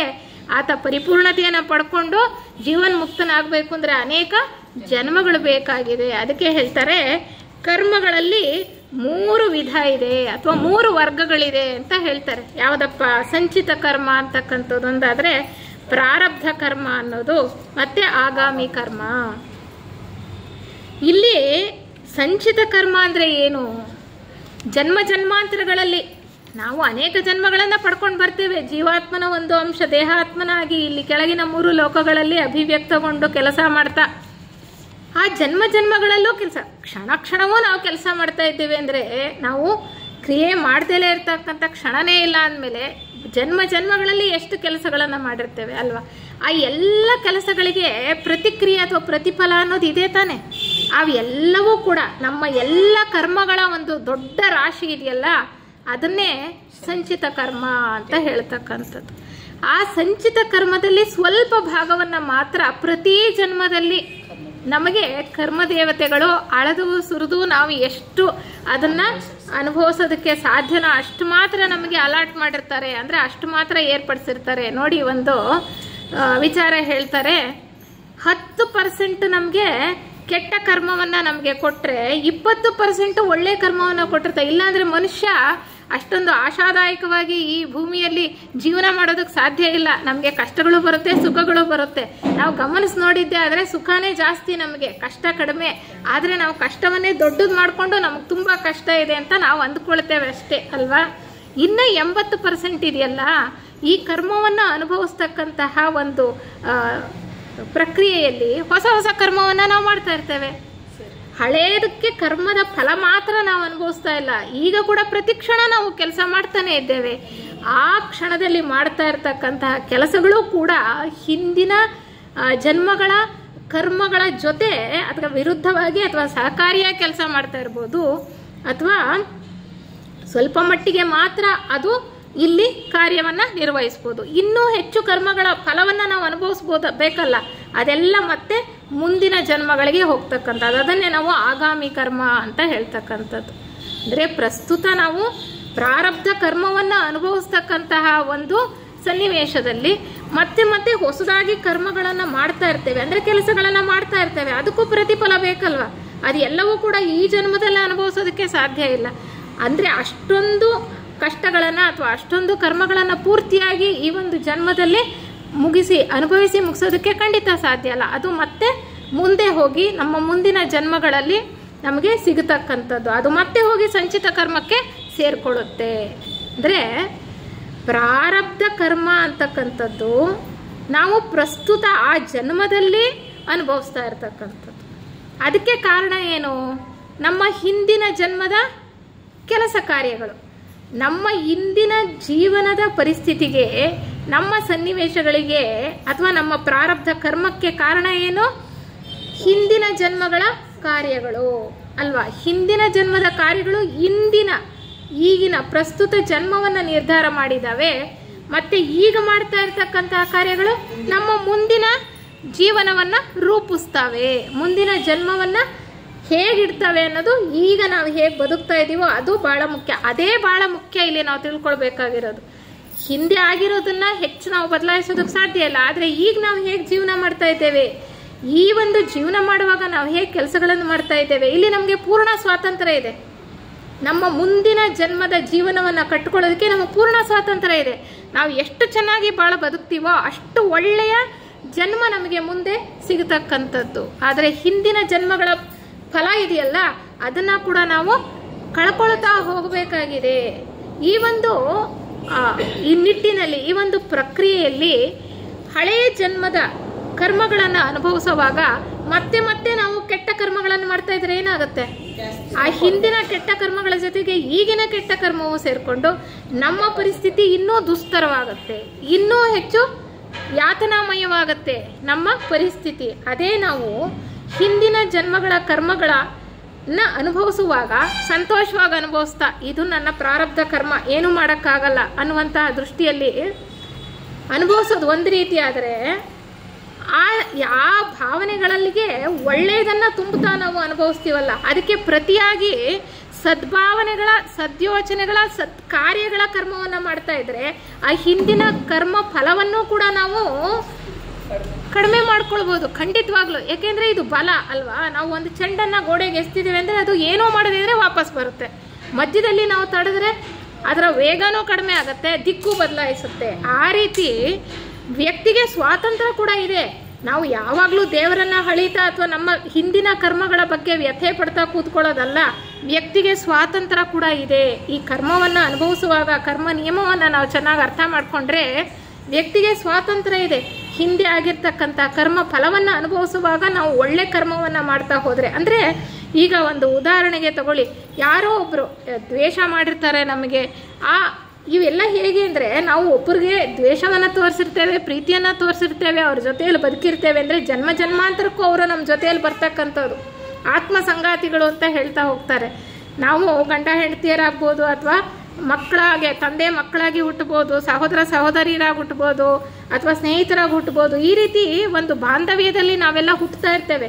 ಆಗ ಹುಟ್ಟುತ್ತಾ ಇರುವಾಗ ಏನಾಗುತ್ತೆ, ಆ ಹಿಂದಿನ ಕರ್ಮಗಳ ಫಲವೂ ಕೂಡ ನಮಗೆ ಕಾಣಿಸ್ತಾ ಇರುತ್ತೆ. ನಾವು ಯಾರನ್ನೋ ಒಬ್ಬರನ್ನ ನೋಡಿ, ಈಗ ಯಾರೋ ಒಬ್ಬರನ್ನ ನೋಡಿದ್ರೆ ನಮಗೆ ಅವರ ಒಡನಾಟ ಇರೋದಿಲ್ಲ, ಆದರೂ ಅವ್ರ ಬಗ್ಗೆ ಒಳ್ಳೆಯ ಅಭಿಪ್ರಾಯ ಬರಲ್ಲ. ಅವ್ರ ಬಗ್ಗೆ ಏನೋ ಒಂಥರ ಅಸಮಾಧಾನ ಅಥವಾ ಏನೋ ಒಂಥರ ದ್ವೇಷ ಅನ್ನುವಂತಹ ಭಾವನೆ, ಅದು ಹಿಂದಿನ ಯಾವುದೋ ಜನ್ಮದ ಒಡನಾಟದಲ್ಲಿ ನಾವು ಬೆಳೆಸ್ಕೊಂಡಂತಹ ಒಂದು ಭಾವನೆ ಇರ್ಬೋದು. ಅದು ಆ ರೀತಿ ಆಗ್ತಾ ಇದ್ರೂ ಕೂಡ ನಾವು ಈ ಜನ್ಮದಲ್ಲಿ ಅವರ ಬಗ್ಗೆ ಒಳ್ಳೆಯ ಭಾವನೆಗಳನ್ನೇ, ಪ್ರೀತಿಯನ್ನೇ ಹರಿಸ್ತಾ ಹೋದ್ರೆ ಏನಾಗುತ್ತೆ, ಆ ಹಿಂದಿನ ಜನ್ಮದಲ್ಲಿ ಕಟ್ಕೊಂಡಂತಹ ದ್ವೇಷ ಭಾವನೆ ಕಡಿಮೆ ಆಗ್ತಾ ಹೋಗುತ್ತೆ. ಎಷ್ಟೋ ಸಾರಿ ನಾವು ಅವರ ಬಗ್ಗೆ ತೋರಿಸ್ತಕ್ಕಂತಹ ಪ್ರೀತಿ, ವಿಶ್ವಾಸ, ಪ್ರೇಮ ಅವರನ್ನು ಕೂಡ ಬದಲಾವಣೆ ಮಾಡಿ ನಾವು ಒಳ್ಳೆಯ ಸಂಬಂಧಗಳನ್ನು ಬೆಳೆಸ್ಕೊಳ್ಳೋದಕ್ಕೆ ಸಾಧ್ಯ. ಏಕೆಂದರೆ ಕರ್ಮ ನಿಯಮವನ್ನು ತಿಳ್ಕೊಳ್ತಾ ನಮ್ಮ ಜೀವನವನ್ನು ಸುಧಾರಿಸ್ಕೊಳ್ತಕ್ಕಂಥದ್ದು ಇದೆಯಲ್ಲ, ಅದು ಬಹಳ ಬಹಳ ಮುಖ್ಯವಾಗ್ತಕ್ಕಂಥದ್ದು. ಅದಕ್ಕೆ ಹೇಳ್ತಾರೆ ವ್ಯಕ್ತಿ ಸ್ವಾತಂತ್ರ್ಯ ಅಂತಕ್ಕಂಥದ್ದು ಇದೆ. ಡಿ ವಿ ಗುಂಡಪ್ಪನವರ ಅವರ ಒಂದು ಕಗ್ಗದಲ್ಲಿ ಹೇಳ್ತಕ್ಕಂಥದ್ದು ಈ ಕರ್ಮ ಹೇಗೆ ಕೆಲಸ ಮಾಡುತ್ತೆ ನಿಯಮ ಅಂದರೆ ನರ ಕರ್ಮ ದೈವ ಅಂತ 3 ವಿಚಾರಗಳನ್ನು ಹೇಳ್ತಾರೆ. ನಮ್ಮ ಕರ್ಮವನ್ನು ನಾವೇನು ಅನುಭವಿಸ್ತಾ ಇದ್ದೀವಲ್ಲ ಅಲ್ಲಿ ನರ ಅಂದರೆ ವ್ಯಕ್ತಿ ಸ್ವಾತಂತ್ರ್ಯ. ನಮ್ಮ ಸ್ವಪ್ರಯತ್ನದಿಂದ ನಮ್ಮ ಹಿಂದಿನ ಕರ್ಮ ಫಲವನ್ನು ತಗ್ಗಿಸ್ಕೊಳ್ಬೋದು, ಅದರ ತೀವ್ರತೆಯನ್ನು ತಗ್ಗಿಸ್ಕೊಳ್ಬೋದು ಅಲ್ವಾ. ಅದೇ ರೀತಿ ಮುಂದೆ ನಮ್ಮ ಜನ್ಮದಲ್ಲಿ ಹೇಗೆ ನಮ್ಮ ಮುಂದಿನ ಜನ್ಮ ಹೇಗಿರ್ಬೋದು ಅಂತ ಅದಕ್ಕೆ ಒಳ್ಳೆಯ ರೀತಿಯ ಒಂದು ವಾತಾವರಣವನ್ನು ಸೃಷ್ಟಿ ಮಾಡ್ತಾ ನಮ್ಮ ಕೆಲಸ ಕಾರ್ಯಗಳ ಮೂಲಕ ಒಳ್ಳೆಯ ಜನ್ಮವನ್ನು ನಾವು ಕಟ್ಕೊಳ್ಬೋದು. ರಾಮಪ್ಪನವರು ಅಂತ ಒಬ್ಬರು ಮೇಷ್ಟ್ರಿದ್ರು, ಥಿಯಾಸಫಿ ಇದರಲ್ಲಿ ಸಾಕಷ್ಟು ಉಪನ್ಯಾಸಗಳನ್ನು ಕೊಡ್ತಾ ಇದ್ರು. ಅವ್ರು ಯಾವಾಗಲೂ ಹೇಳ್ತಾ ಇದ್ರು, ನಾವು ಅವಾಗೆಲ್ಲ ಚಿಕ್ಕವರು ಹೇಳ್ತಾ ಇದ್ರು, ನಾನು ಈ ಜೀವನದಲ್ಲಿ ಇಷ್ಟು ಕಷ್ಟಗಳನ್ನು ಅನುಭವಿಸ್ತಾ ಇದ್ದೀನಿ, ಈ ಪರಿಸ್ಥಿತಿನಲ್ಲಿದ್ದೀನಿ, ಆದರೆ ನನಗೆ 100% ಗ್ಯಾರಂಟಿ ಇದೆ, ನಾನು ಮುಂದಿನ ಜನ್ಮದಲ್ಲಿ ಬಹಳ ಉತ್ತಮವಾಗಿರ್ತಕ್ಕಂತಹ ಪರಿಸ್ಥಿತಿಯಲ್ಲಿ ಪರಿಸರದಲ್ಲಿ ಒಂದು ರೀತಿಯಲ್ಲಿ ನಾನು ಹುಟ್ಟುತ್ತೇನೆ ಅಂತ. ಯಾಕೆ? ಕರ್ಮ ನಿಯಮವನ್ನು ಚೆನ್ನಾಗಿ ತಿಳ್ಕೊಂಡಿರ್ತಕ್ಕಂಥವ್ರು ಆ ರೀತಿಯ ಒಳ್ಳೆಯ ಕಾರ್ಯಗಳನ್ನು ಮಾಡ್ತಾ ಒಳ್ಳೆಯ ಭಾವನೆಗಳನ್ನು ಹರಿಸ್ತಾ ಆ ಪರಿಶುದ್ಧತೆಯನ್ನು ಕಾಯ್ಕೊಳ್ತಕ್ಕಂತಹ ನಿಟ್ಟಲ್ಲಿ ಸರ್ವ ಪ್ರಯತ್ನವನ್ನು ಮಾಡ್ತಾ ಹೋದರೆ ನಮ್ಮ ಮುಂದಿನ ಜನ್ಮಗಳು ಬಹಳ ಉತ್ತಮವಾಗಿರ್ತಕ್ಕಂಥದ್ದು, ಈ ವಿಕಾಸಕ್ಕೆ ಅನುಗುಣವಾಗಿ ಇರ್ತಕ್ಕಂಥದ್ದು. ಅದು ಬಹಳ ಬಹಳ ಮುಖ್ಯವಾಗ್ತಾ ಹೋಗುತ್ತೆ. ಸಂಕ್ಷಿಪ್ತವಾಗಿ ಇನ್ನೊಂದು 10 ನಿಮಿಷ ಇದೆ ಅಂದ್ಕೊಳ್ತೇನೆ. ಈಗ ಕರ್ಮ ನಿಯಮ ಮನುಷ್ಯನಿಗೆ ಸರಿ ತಪ್ಪು ಅಂತಕ್ಕಂಥ ವಿವೇಚನೆ ಬೆಳೆಯೋ ಹಾಗೆ ಮಾಡುತ್ತೆ. ನಾವು ಕಷ್ಟಗಳನ್ನು ಅನುಭವಿಸ್ತಾ ಇರೋವಾಗ ಏನು ಅಂದ್ಕೊಳ್ತೀವಿ, ಇದು ಸರಿಯಲ್ಲ, ಹೀಗೆ ಮಾಡಬಾರ್ದು ಅಂತಕ್ಕಂಥ ವಿವೇಚನೆ ನಮಗೆ ಬರುತ್ತೆ. ಕೆಟ್ಟದ್ದು ಮಾಡಿದ್ರೆ ನಮಗೆ ಕೆಟ್ಟದಾಗತ್ತೆ, ಕೆಟ್ಟ ಪರಿಸ್ಥಿತಿಯಲ್ಲಿ ಇರ್ತೇವೆ, ಆದ್ದರಿಂದ ಇದು ಒಳ್ಳೆಯದಲ್ಲ ಅಂತಕ್ಕಂಥ ವಿವೇಚನೆಯನ್ನು ನಾವು ಬೆಳೆಸ್ಕೊಳ್ತಾ ಹೋಗ್ತೇವೆ. ನಮ್ಮ ಶೀಲ ಸ್ವಭಾವ ಸಾಮರ್ಥ್ಯಗಳು ಕೂಡ ಬೆಳೀತಾ ಹೋಗುತ್ತೆ. ಹಾಗೇನೇ ನಾವು ನಮ್ಮ ಜೀವನದಲ್ಲಿ ಬರ್ತಕ್ಕಂತಹ ಸಮಸ್ಯೆಗಳಿಗೆ ಪರಿಹಾರಗಳನ್ನು ಕೂಡ ಕಂಡುಕೊಳ್ತಾ ಹೋಗ್ತೇವೆ. ಯಾವ ರೀತಿ ನಾವು ಜೀವನವನ್ನು ನಡೆಸಬೇಕು ಅನ್ನೋದನ್ನು ಕೂಡ ಕಲ್ತ್ಕೊಳ್ತಾ ಹೋಗ್ತೇವೆ. ನಮಗೆ ಭಾಳ ಕುತೂಹಲ ಇರುತ್ತಲ್ವ, ನಾವು ಮಾಡ್ತಕ್ಕಂಥ ಕೆಲಸ ಕಾರ್ಯಗಳ ಪ್ರತಿಫಲ ಹೇಗಿರ್ಬೋದು. ಎಷ್ಟೋ ಕೆಲಸ ಕಾರ್ಯಗಳು ಮಾಡ್ತಾ ಇದ್ದೀವಿ, ನಮಗೋಸ್ಕರ ಮಾಡ್ಕೊಳ್ತೀವಿ, ನಮಗೆ ಎಷ್ಟೊಂದು ಆಸೆಗಳು ಇರುತ್ತೆ, ಅವುಗಳನ್ನು ತೀರಿಸ್ಕೊಳ್ತಾ ಇರ್ತೇವೆ, ಬೇರೆಯವ್ರಿಗೂ ತೊಂದರೆ ಮಾಡ್ತಾ ಇರ್ತೇವೆ, ಇಲ್ಲ ಒಳ್ಳೆ ಕೆಲಸಗಳನ್ನು ಮಾಡ್ತಾ ಇರ್ತೇವೆ, ಇನ್ನೊಬ್ರು ಪೋಷಣೆ ಮಾಡ್ತಾ ಇರ್ತೇವೆ. ಅದಕ್ಕೆ ಹೇಗಿರುತ್ತೆ ಕರ್ಮಫಲ ಅನ್ನುವಂತಹ ಕುತೂಹಲ ನಮಗಿರುತ್ತಲ್ವ, ಹೇಗೆ ಅಂತ ನೋಡಿ. ಹಿಂದಿನ ಜನ್ಮದಲ್ಲಿ ಕೆಟ್ಟ ಕರ್ಮಗಳನ್ನು ಮಾಡಿದ್ದೆ ಆದರೆ ಈ ಜನ್ಮದಲ್ಲಿ ನಮಗೆ ಅನುವಂಶೀಯ ಕಾಯಿಲೆಗಳು ಕಾಡಿಸುತ್ತಂತೆ. ಕೆಲವು ಹೆರಿಡಿಟಿ ಡಿಸೀಸ್ ಅಂತ ಹೇಳ್ತೀವಿ ನೋಡಿ, ಅದನ್ನು ನಾವು ಬದಲಾಯಿಸೋಕ್ಕಾಗಲ್ಲ, ಅದು ಪ್ರಾರಬ್ಧ ಕರ್ಮ. ಇನ್ನೊಂದು ಏನು ಅಂದರೆ ಪ್ರಾರಬ್ಧ ಕರ್ಮ ಅಂದರೆ ಬದಲಾಯಿಸೋದಕ್ಕೆ ಸಾಮಾನ್ಯವಾಗಿ ಅದರಲ್ಲಿ ಮುಂದೆ ನೋಡ್ತಾ ಹೋಗೋಣಂತೆ. ಅದರಲ್ಲೂ ದೃಢ ಕರ್ಮ ಅಂತ ಬರುತ್ತೆ, ಆದರೆ ಅದೃಢ ಕರ್ಮ ಅಂತಕ್ಕಂಥದ್ದು. ಹಿಂದಿನ ಒಂದು ಜನ್ಮದಲ್ಲಿ ನಾವು ಕೆಟ್ಟದ್ದನ್ನು ಮಾಡಿದ್ದೆ ಆದರೆ ಅನುವಂಶೀಯ ರೋಗಗಳಿಂದ ನಾವು ನರಳ್ತೇವೆ ಅಂತ ಹೇಳ್ತೇವೆ ನೋಡಿ. ನನಗೆ ನಮ್ಮ ತಂದೆ ತಾಯಿಗಳು ಕೊಟ್ಟಿರೋ ಪ್ರಸಾದ ಇದು ಅಂತ ಹೇಳ್ಬಿಡ್ತೇವೆ ಅಲ್ವಾ, ಅವರಿಂದ ಬಂದಿರೋದು ನಮಗೆ ಅಂತ ಹೇಳ್ಬಿಡ್ತೀವಿ. ಆದರೆ ನಾವು ಯಾಕೆ ಅವರ ಹೊಟ್ಟೆಯಲ್ಲಿ ಜನ್ಮವನ್ನು ತಗೊಂಡ್ವಿ, ಅಲ್ಲೂ ಕೂಡ ಕರ್ಮ ಕೆಲಸ ಮಾಡ್ತಾ ಇದೆ. ಕರ್ಮ ದೇವತೆಗಳು ಎಲ್ಲವನ್ನು ಯೋಜನೆ ಮಾಡೇ ನಮ್ಮನ್ನು ಆ ಕುಟುಂಬದಲ್ಲಿ ಅಂತಹ ಪೋಷಕರ ಹೊಟ್ಟೆಯಲ್ಲಿ ಹುಟ್ಟಿಸಿರ್ತಕ್ಕಂಥದ್ದು. ಸುಮ್ಮನೆ ನಾವು ಎಲ್ಲೋ ಒಂದು ಪರಿಸರದಲ್ಲಿ ಹುಟ್ಟೋದಿಲ್ಲ, ಪ್ರತಿಯೊಂದಕ್ಕೂ ಕೂಡ ಕಾರಣ ಅಂತಕ್ಕಂಥದ್ದಿದೆ. ಅದೇ ಹೆಂಡ ಕುಡುಕನಿಗೆ ನರದೌರ್ಬಲ್ಯ, ಆತನಿಗೆ ನರದೌರ್ಬಲ್ಯ ಜಾಸ್ತಿ ಇರುತ್ತಂತೆ ಮುಂದಿನ ಒಂದು ಜನ್ಮದಲ್ಲಿ. ಆ ಜನ್ಮದಲ್ಲೇ ಆತ ಅಂಥ ದುಶ್ಚಟಗಳಿಗೆ ಬಲಿಯಾಗಿದ್ದರೆ ಹೇಗೆ ಅವನ ದೇಹ ಕೆಲಸ ಮಾಡುತ್ತೆ ಅನ್ನೋದನ್ನು ನಾವು ನೋಡಿರ್ತೀವಿ ಅಲ್ವಾ. ಹಾಗೆ ವ್ಯಭಿಚಾರಿಗಳಿಗೆ ಲೈಂಗಿಕ ರೋಗಗಳು ಅಂಟ್ಕೊಳ್ಳುತ್ತೆ ಮುಂದಿನ ಒಂದು ಜನ್ಮದಲ್ಲಿ. ನೋಡಿ ಹೇಗೆ ಅವರು ಕರ್ಮ ಫಲವನ್ನು ತೀರಿಸಬೇಕು. ಈಗ ವ್ಯಭಿಚಾರಿಗಳಿರ್ತಾರೆ ಅಲ್ವಾ, ಅವರಿಗೆ ಒಂದು ಶಿಸ್ತು ಅನ್ನೋದು ಇರೋದಿಲ್ಲ ಜೀವನದಲ್ಲಿ, ಸ್ವೇಚ್ಛಾಚಾರಿಗಳಾಗಿ ಬದುಕ್ತಾ ಇರ್ತಾರೆ. ಅಂಥವ್ರು ಏನು ಕರ್ಮ ರೋಗಗಳನ್ನು, ಲೈಂಗಿಕ ರೋಗಗಳನ್ನು ಅವರು ಅನುಭವಿಸಬೇಕಾಗತ್ತೆ. ದುರ್ಬಲರು ಮತ್ತು ದೌರ್ಜನ್ಯ ಮಾಡಿರ್ತಾರೆ. ಈಗ ಏನು ಮಾಡ್ತಾರೆ, ಅಧಿಕಾರದಲ್ಲಿ ಇರ್ತಕ್ಕಂಥವ್ರು, ಅವರಿಗೆ ಶಕ್ತಿ ಇದೆ, ಅಧಿಕಾರ ಇದೆ ಅಂತ ದುರ್ಬಲರ ಮೇಲೆ ನಾವು ದೌರ್ಜನ್ಯ ಮಾಡಿದರೆ ಮುಂದಿನ ಜನ್ಮದಲ್ಲಿ ಏನಾಗುತ್ತೆ, ಬುದ್ಧಿಮಾಂದ್ಯರಾಗಿ ಹುಟ್ಟುತ್ತಾರಂತೆ. ಇನ್ನೊಬ್ಬರ ಅಧೀನದಲ್ಲಿ ನಾವು ಬದುಕಬೇಕು, ಅಂತಹ ಶೋಚನೀಯ ಸ್ಥಿತಿ ಇರ್ತಕ್ಕಂತಹ ಒಂದು ಸನ್ನಿವೇಶ ನಮಗೆ ಏರ್ಪಡುತ್ತೆ ಅಂತ ಹೇಳ್ತಾರೆ. ಎಡ್ಗರ್ ಕೇಸಿ ಅವರು ಅಮೇರಿಕಾದ ವರ್ಜೀನಿಯಾದಲ್ಲಿದ್ದರು. ಅವರಿಗೆ ಯೋಗ ದೃಷ್ಟಿ ಇತ್ತಂತೆ. ಯಾವಾಗ ಅವರು ಸಂಮೋಹನ ಸ್ಥಿತಿಯಲ್ಲಿದ್ದಾಗ, ಸ್ವಯಂ ಪ್ರೇರಿತರಾಗಿ ಅವರು ಸಂಮೋಹನ ಸ್ಥಿತಿ ಅಂದರೆ ಹಿಪ್ನಾಟಿಕ್ ಸ್ಟೇಟ್ ಅಂತ ಹೇಳ್ತೀವಿ, ಆ ಸ್ಥಿತಿಗೆ ಹೋದಾಗ ಅವರಿಗೆ ಯೋಗ ದೃಷ್ಟಿ ಇತ್ತು. ಅನೇಕರು ಅನೇಕ ಕಾಯಿಲೆಗಳಿಂದ ಬಳಲ್ತಾ ಇರ್ತಾರೆ, ಅಥವಾ ಅವರ ಜೀವನದಲ್ಲಿ ಅನೇಕ ಕಷ್ಟ ನಷ್ಟಗಳನ್ನು ಅನುಭವಿಸ್ತಾ ಇರ್ತಾರೆ, ತುಂಬ ದುಃಖಿತರಾಗಿರ್ತಾರೆ, ಖಿನ್ನರಾಗಿರ್ತಾರೆ. ಈಗ ನಾವೇನೋ ಒಂದು ಆಧ್ಯಾತ್ಮ ಸಂಸ್ಥೆಗೆ ಬಂದು ಸೇರ್ಕೊಂಡಿದ್ದೇವೆ, ಸತ್ಸಂಗಗಳಲ್ಲಿ ಭಾಗವಹಿಸ್ತಾ ಇದ್ದೇವೆ, ಸ್ವಲ್ಪ ವಿಚಾರವನ್ನು ತಿಳ್ಕೊಳ್ತಾ ಇದ್ದೇವೆ, ಆಧ್ಯಾತ್ಮ ವಿಚಾರವನ್ನು, ಆತ್ಮ ವಿಚಾರವನ್ನು ಸ್ವಲ್ಪ ಮಟ್ಟಿಗೆ ಗೊತ್ತಿರೋದ್ರಿಂದ ಕಷ್ಟ ಪರಿಸ್ಥಿತಿಗಳನ್ನು ಎದುರಿಸ್ತಕ್ಕಂತಹ ಒಂದು ಸ್ಥೈರ್ಯ, ಧೈರ್ಯ, ಮತ್ತು ನಾವು ಹೇಗೆ ಬದುಕಬೇಕು ಅನ್ನೋ ಒಂದು ಗೊತ್ತಿರುತ್ತೆ. ಆದರೆ ಹೊರಗಡೆ ಪ್ರಪಂಚದಲ್ಲಿ ಇರ್ತಕ್ಕಂಥವ್ರಿಗೆ ಎಷ್ಟು ಕಷ್ಟ, ಆತ್ಮಹತ್ಯೆಯೇ ಮಾಡ್ಕೊಂಡ್ಬಿಡ್ತಾರೆ. ಕಷ್ಟವನ್ನು ನನಗೆ ಅನುಭವಿಸೋಕ್ಕಾಗಲ್ಲ, ಇದು ಎಂಥ ಕಷ್ಟ ಪರಿಸ್ಥಿತಿ ಅಂತ ಆತ್ಮಹತ್ಯೆ ಮಾಡ್ಕೊಳ್ತಕ್ಕಂಥವ್ರು ಎಷ್ಟು ಜನ ಇಲ್ಲ ಅಲ್ವಾ? ಆ ರೀತಿ ಎಷ್ಟೋ ಜನ ತುಂಬ ಕಷ್ಟ ಪರಿಸ್ಥಿತಿಲಿ ಇದ್ದವರು ಇವರನ್ನು ಬಂದು ಕೇಳಿದಾಗ ಅವರು ಎಷ್ಟೋ ಅದಕ್ಕೆ ಕಾರಣ ಏನು ಅಂತ ಹೇಳ್ತಿದ್ದಂತೆ. ಈ ಜನ್ಮದಲ್ಲಿ ನಾನು ಹೀಗಿದ್ದೀನಿ ಅಂದರೆ ಅದಕ್ಕೆ ಕಾರಣ ಏನು ಅಂದರೆ ನನ್ನ ಹಿಂದಿನ ಜನ್ಮದ ಕಾರ್ಯಗಳೇ ಕಾರಣ. ನನ್ನ ಹಿಂದಿನ ಜನ್ಮದ ಕಾರ್ಯಗಳು ನನ್ನನ್ನು ಆ ಒಂದು ಪರಿಸ್ಥಿತಿಯಲ್ಲಿ ಈ ಜನ್ಮದಲ್ಲಿ ಅವು ಇಟ್ಟಿವೆ ಅಂತಕ್ಕಂಥದ್ದು. ಉದಾಹರಣೆಗೆ ಅವರು ಹೇಳ್ತಾ ಹೋಗ್ತಾರೆ, ಒಬ್ಬ ವ್ಯಕ್ತಿಗೆ ನಾಲ್ಗೆ ರುಚಿ ಅಂತಕ್ಕಂಥದ್ದು ಭಾಳ ಜಾಸ್ತಿ ಇದೆ ಅಂದರೆ ಹೊಟ್ಟೆ ಬಾಕತನ ಇದ್ದರೆ ಮುಂದಿನ ಒಂದು ಜನ್ಮದಲ್ಲಿ ಆತ ಹುಟ್ಟುವಾಗ ದೇಹದಲ್ಲಿ ಜೀರ್ಣಶಕ್ತಿ ಇರೋದಿಲ್ವಂತೆ. ಜೀರ್ಣಶಕ್ತಿ ಕಡಿಮೆ ಇರತಕ್ಕಂತಹ ಮನುಷ್ಯನಾಗಿ ಹುಟ್ಟತಕ್ಕಂಥದ್ದು. ನಾಲಿಗೆ ರುಚಿ ಮೇಲೆ ಹತೋಟಿಯನ್ನು ಸಾಧಿಸಲಿ ಅನ್ನುವಂತಹ ಉದ್ದೇಶ. ನೋಡಿ, ಪರಮಾತ್ಮನ ಯೋಜನೆಯಲ್ಲಿ ಈ ಕರ್ಮ ನಿಯಮ ಯಾಕಿದೆ? ನಮ್ಮನ್ನು ಮುಂದೆ ಕರ್ಕೊಂಡು ಹೋಗೋದಕ್ಕೋಸ್ಕರ. ನಮಗಿರ್ತಕ್ಕಂಥ ದುಶ್ಚಟಗಳನ್ನು ಬಿಟ್ಟು ನಾವು ಸರಿಯಾದ ದಾರಿಯಲ್ಲಿ ಹೋಗಬೇಕಲ್ವ, ಅದಕ್ಕೆ ಈ ನಿಯಮಗಳೆಲ್ಲವೂ ಕೂಡ ಏರ್ಪಟ್ಟಿರ್ತಕ್ಕಂಥದ್ದು. ಅಧಿಕಾರದ ದುರುಪಯೋಗ ಮಾಡಿಕೊಂಡು ಲಂಚಕೋರತನದಿಂದ ಯಾರು ಬದುಕಿರ್ತಾರೋ ಅವ್ರು ಹೋಗಿ ಯಾಕೆ ಹಿಂಗಾಗ್ಬಿಟ್ಟು ಅವರಿಗೆ ಮುಂದಿನ ಒಂದು ಜನ್ಮದಲ್ಲಿ ಬಡತನ, ರೌರವ ಬಡತನ, ಕಷ್ಟ ನಷ್ಟಗಳು ಖಂಡಿತವಾಗ್ಲೂ ಎದುರಾಗ್ತಕ್ಕಂಥದ್ದು. ಅವ್ರ ಯೋಗ ದೃಷ್ಟಿಯಲ್ಲಿ ನೋಡಿ ಹೇಳಿರ್ತಕ್ಕಂಥದ್ದು. ನಾವು ಇನ್ನೊಬ್ಬರನ್ನ ನೋಡಿ ಅಪಹಾಸ್ಯ ಮಾಡ್ಬೋದು, ಅವ್ರು ಹೀಗಿದ್ದಾರೆ ಹಾಗಿದ್ದಾರೆ, ಅಥವಾ ಅವನು ಹೆಳವನೋ ಕುಂಟನೋ ಏನೋ ಆಗಿರ್ತಾನೆ, ಅಥವಾ ಬುದ್ಧಿಮಾಂದ್ಯನೋ ನಾವು ನೋಡಿ ಅಪಹಾಸ್ಯ ಮಾಡಿರ್ತೇವೆ ಅಂತ ಇಟ್ಕೊಳ್ಳಿ. ಅದಕ್ಕೆ ನಾವು ಮುಂದಿನ ಜನ್ಮದಲ್ಲಿ ಅಂಗವೈಕಲ್ಯವನ್ನು ಅನುಭವಿಸ್ಬೇಕು.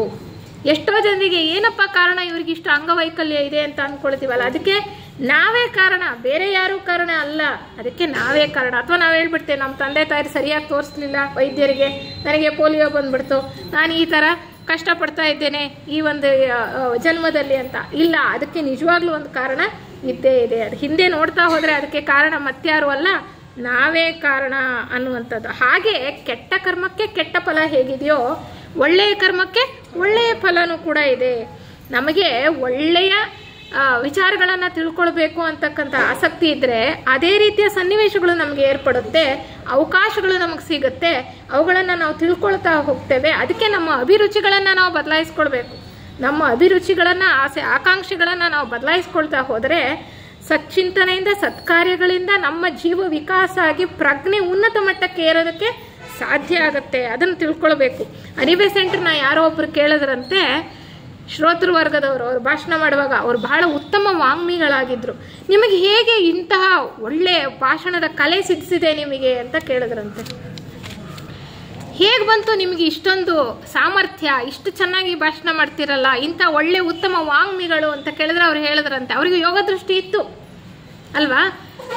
ಅವರು ಸಾಕಷ್ಟು ಸಾಧನೆ ಮಾಡಿ ಅವರ ಜೀವನದ ಒಂದು ಹಂತದಲ್ಲಿ ಯೋಗ ದೃಷ್ಟಿಯನ್ನು ಬೆಳೆಸ್ಕೊಳ್ತಾರೆ. ಅವ್ರು ಹೇಳ್ತಾರಂತೆ, ನನಗೆ ಈ ಭಾಷಣ ಅಂತಕ್ಕಂಥ ಕಲೆ, ನಾನು ಭಾಷಣ ಅನ್ನೋದು ಈ ಜನ್ಮದಲ್ಲಪ್ಪ ಅಲ್ಲಪ್ಪ, ನಾನು ಮಾಡ್ತಾರೋ 12,000 ವರ್ಷಗಳಿಂದ ಮಾಡ್ಕೊಂಡು ಬಂದಿದ್ದೀನಪ್ಪ ಭಾಷಣ ಅಂತಕ್ಕಂಥದ್ದು, ಅದಕ್ಕೆ ನನಗೀಗ ಸಿದ್ಧಿಸಿದೆ.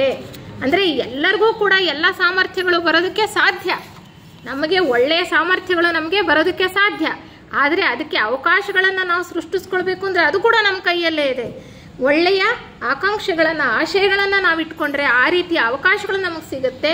ನಾವು ಅಲ್ಲಿ ಸಾಧನೆಯನ್ನು ಮಾಡ್ತಾ ಹೋದರೆ ನಾವು ಉನ್ನತಿಗೆ ಏರೋದಕ್ಕೆ ಸಾಧ್ಯ ಆಗುತ್ತೆ ಅನ್ನುವಂಥ ವಿಚಾರವನ್ನು ನಾವು ಸ್ಪಷ್ಟವಾಗಿ ತಿಳ್ಕೊಳ್ಬೋದು. ಈ ಪ್ರಾರಬ್ಧ ಕರ್ಮ ಅಂತ ಅನ್ನೋದ್ರಲ್ಲಿ 3 ರೀತಿ ಇದೆ ಅಂತ ಹೇಳ್ತಾರೆ. ದೃಢ ಕರ್ಮ, ಅದೃಢ ಕರ್ಮ, ದೃಢ ಕರ್ಮ ಅಂತ. ದೃಢ ಕರ್ಮ ಅಂದರೆ ನಾವು ಬದಲಾಯಿಸೋದಕ್ಕೆ ಸಾಧ್ಯ ಇಲ್ಲ. ಪ್ರಾರಬ್ಧ ಕರ್ಮ, ನಾನು ಇದನ್ನು ಬದಲಾಯಿಸೋಕೆ ಸಾಧ್ಯನೇ ಇಲ್ಲ ಅಂತ ಅಂದ್ಕೊಳ್ತೀವಲ್ಲ, ಹೌದು, ಕೆಲವು ಸಾಧ್ಯ ಇಲ್ಲ. ಹೇಗೆ ಅಂದರೆ ನಾವು ಯಾವ ಕುಟುಂಬದಲ್ಲಿ ಹುಟ್ಟಿರ್ತೀವೋ ಅದನ್ನು ಬದಲಾಯಿಸೋಕ್ಕೆ ಸಾಧ್ಯನಾ? ಬದಲಾಯಿಸೋಕ್ಕೆ ಸಾಧ್ಯ ಇಲ್ಲ.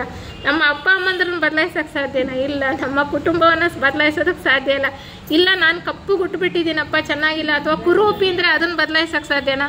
ಅವೆಲ್ಲ ಬದಲಾಯಿಸೋಕ್ಕೆ ಸಾಧ್ಯ ಇಲ್ಲ. ನಾವು ಯಾವ ಜನಾಂಗದಲ್ಲಿ ಹುಟ್ಟಿರ್ತೀವಿ ಅವೆಲ್ಲವೂ ಕೂಡ ಕೆಲವು ಬದಲಾಯಿಸೋಕ್ಕೆ ಸಾಧ್ಯ ಇಲ್ಲ. ಆದರೆ ಅದೃಢ ಕರ್ಮ ಅಂತ ಹೇಳ್ತಾರಲ್ಲ, ಅದನ್ನು ಬದಲಾಯಿಸೋಕ್ಕೆ ಸಾಧ್ಯ. ಯಾಕೆಂದರೆ ವ್ಯಕ್ತಿ ಸ್ವಾತಂತ್ರ್ಯ ಅಂತ ನಾವೀಗಾಗಲೇ ತಿಳ್ಕೊಂಡ್ವಿ. ಸ್ವಪ್ರಯತ್ನದಿಂದ ನಾವು ಬದಲಾಯಿಸೋದಕ್ಕೆ ಸಾಧ್ಯ.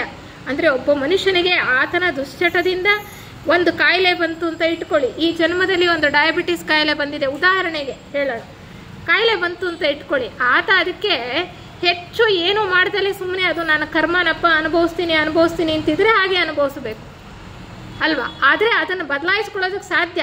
ಉತ್ತಮವಾದಂತಹ ಪಥ್ಯವನ್ನು ಮಾಡ್ತಾ, ಆರೋಗ್ಯವನ್ನು ಕಾಪಾಡ್ಕೊಳ್ತಾ, ವ್ಯಾಯಾಮವನ್ನು ಮಾಡ್ತಾ ನಾವು ಸರಿಯಾದ ರೀತಿಯಲ್ಲಿ ಜೀವನವನ್ನು ನಡೆಸಿದ್ದೇ ಆದರೆ, ಸ್ಟ್ರೆಸ್ ಫ್ರೀ ಲೈಫ್ ಅಂತ ಒತ್ತಡ ರಹಿತ ಜೀವನವನ್ನು ನಾವು ನಡೆಸಿದ್ದೇ ಆದರೆ ರೋಗವನ್ನು ನಾವು ಕಳ್ಕೋಬಹುದು, ಪೂರ್ತಿಯಾಗಿ ವಾಸಿ ಮಾಡ್ಕೋಬಹುದು. ಹಾಗೆ ಮತ್ತೆ ದುಶ್ಚಟಗಳು, ಕಾಫಿ ಚಟ ಇರ್ಬೋದು, ಅಥವಾ ಹೆಂಡ ಕುಡಿಯೋ ಚಟ ಇರ್ಬೋದು, ಟೀ ಕುಡಿಯೋ ಚಟ ಇರ್ಬೋದು, ಸಿಗರೇಟು ಬೀಡಿ ಸೇರ್ತಕ್ಕಂಥ ಚಟ ಇರ್ಬೋದು, ಅವೆಲ್ಲ ಹಿಂದಿನ ಒಂದು ಕರ್ಮ ಮತ್ತು ಒಂದು ಚಟಗಳ ಒಂದು ಕಾರ್ಯಗಳ ಫಲದಿಂದನೇ ಇಲ್ಲೂ ಕೂಡ ಈ ಜನ್ಮದಲ್ಲಿ ಅದು ಮುಂದುವರಿತಾ ಹೋಗ್ತಾ ಇರುತ್ತೆ. ಆದರೆ ಅದನ್ನು ನಾವು ದೃಢ ಮನಸ್ಸಿನಿಂದ ನಾವು ತ್ಯಜಿಸ್ಬೋದಾ ಇಲ್ವಾ? ಸಾಧ್ಯ ಇದೆ. ಅದಕ್ಕೆ ಅವೆಲ್ಲ ಏನು ಹೇಳ್ತಾರೆ, ಅದೃಢ ಕರ್ಮ ಅಂತ ಹೇಳ್ತಾರೆ. ಕೆಲವು ದೃಢ ಕರ್ಮ ಅಂತ ಹೇಳ್ತಾರೆ. ಸ್ವಲ್ಪ ಮಟ್ಟಿಗೆ ದೃಢವಾಗಿದೆ, ಸ್ವಲ್ಪ ಮಟ್ಟಿಗೆ ಅದನ್ನು ಬದಲಾಯಿಸೋದಕ್ಕೂ ಸಾಧ್ಯ ಇದೆ. ಕೆಲವು ಸರಿ ಕೆಲವು ರೋಗಗಳು ಬರುತ್ತೆ ನೋಡಿ. ಕೆಲವರಿಗೆ ನಾವು ಗಮನಿಸ್ತಾ ಹೋದರೆ ಗೊತ್ತಾಗುತ್ತೆ, ಕ್ಯಾನ್ಸರ್ ರೋಗ ಅಂತ ಇಟ್ಕೊಳ್ಳಿ. ಕೆಲವರಿಗೆ ಅದಕ್ಕೆ ಸರಿಯಾದಂತಹ ಚಿಕಿತ್ಸೆ ಪಡ್ಕೊಂಡು ಸರಿಯಾದ ಪಥ್ಯವನ್ನು ಮಾಡಿದ್ರೆ ಪೂರ್ತಿಯಾಗಿ ವಾಸಿ ಆಗುತ್ತೆ. ಕೆಲವ್ರಿಗೆ ಏನು ಮಾಡಿದ್ರು ವಾಸಿ ಆಗಲ್ಲ. ಅಲ್ಲಿ ದೃಢ ಅಂತಕ್ಕಂಥ ಕರ್ಮ ಇದೆ, ನಾವು ಅದನ್ನು ಸವಿಸಲೇಬೇಕಾಗಿದೆ. ಹಾಗೆ ಪ್ರತಿಯೊಂದು ನಮ್ಮ ಜೀವನದ ಸಮಸ್ಯೆಗಳನ್ನು ನಾವು ನೋಡ್ತಾ ಹೋದರೆ ಪ್ರತಿಯೊಂದಕ್ಕೂ ಉತ್ತರ, ಪ್ರತಿಯೊಂದಕ್ಕೂ ಸಮಂಜಸವಾದಂತಹ ಪರಿಹಾರ ನಮಗೆ ಕಾಣಿಸ್ತಾ ಹೋಗುತ್ತೆ. ನಮ್ಮ ದಿನನಿತ್ಯದ ಪರಿಸ್ಥಿತಿಗಳಿಗೆ, ನಮ್ಮ ಪ್ರತಿಯೊಂದು ಒಂದು ಸನ್ನಿವೇಶಗಳಿಗೆ, ಎದುರಾಗ್ತಕ್ಕಂಥ ಕಷ್ಟಗಳಿಗೆ, ನೋವುಗಳಿಗೆ ಅಥವಾ ಸುಖ ಸಂತೋಷಗಳಿಗೂ ಕೂಡ ಅದಕ್ಕೆ ಉತ್ತರ ಅಂತಕ್ಕಂಥದ್ದು ನಮಗೆ ಕರ್ಮ ನಿಯಮವನ್ನು ಸಂಪೂರ್ಣವಾಗಿ ಕೂಲಂಕುಷವಾಗಿ ಆಳದಲ್ಲಿ ನಾವು ಗ್ರಹಿಸ್ಕೊಳ್ತಾ ಹೋದರೆ ಅದನ್ನು ತಿಳ್ಕೊಳ್ಳೋದಕ್ಕೆ ಖಂಡಿತವಾಗ್ಲೂ ಸಾಧ್ಯ. ಅದಕ್ಕೆ ಈ ಕರ್ಮ ನಿಯಮ ಅಂತಕ್ಕಂಥದ್ದು ವಿಶ್ವಾತ್ಮಕ ನಿಯಮ. ಬರೀ ಭೂಮಿ ಮೇಲೆ ಇಲ್ಲಿ ಮಾತ್ರ ಅಲ್ಲ, ಅಖಿಲಾಂಡ ಕೋಟಿ ಬ್ರಹ್ಮಾಂಡ ಎಲ್ಲ ಕಡೆನೂ ಕೂಡ ವಿಶ್ವಾತ್ಮಕವಾಗಿರ್ತಕ್ಕಂತಹ ಒಂದು ನಿಯಮ. ನಾವು ಚೆನ್ನಾಗಿ ತಿಳ್ಕೊಳ್ಬೇಕಾಗಿರೋದು, ನಮಗೆ ಬರ್ತಕ್ಕಂತಹ ಕಷ್ಟ ಸುಖಗಳಿಗೆ ನಾವೇ ಹೊಣೆ. ನಮ್ಮ ಇಂದಿನ ಜೀವನ ನಮ್ಮ ಮುಂದಿನ ಭವಿಷ್ಯವನ್ನು ರೂಪಿಸುತ್ತೆ. ನಮ್ಮ ಹಿಂದಿನ ಜೀವನ ಇಂದಿನ ಜೀವನವನ್ನು ರೂಪಿಸಿದೆ, ಆದರೆ ಇಂದಿನ ಜೀವನ ಭವಿಷ್ಯವನ್ನು ರೂಪಿಸುತ್ತೆ.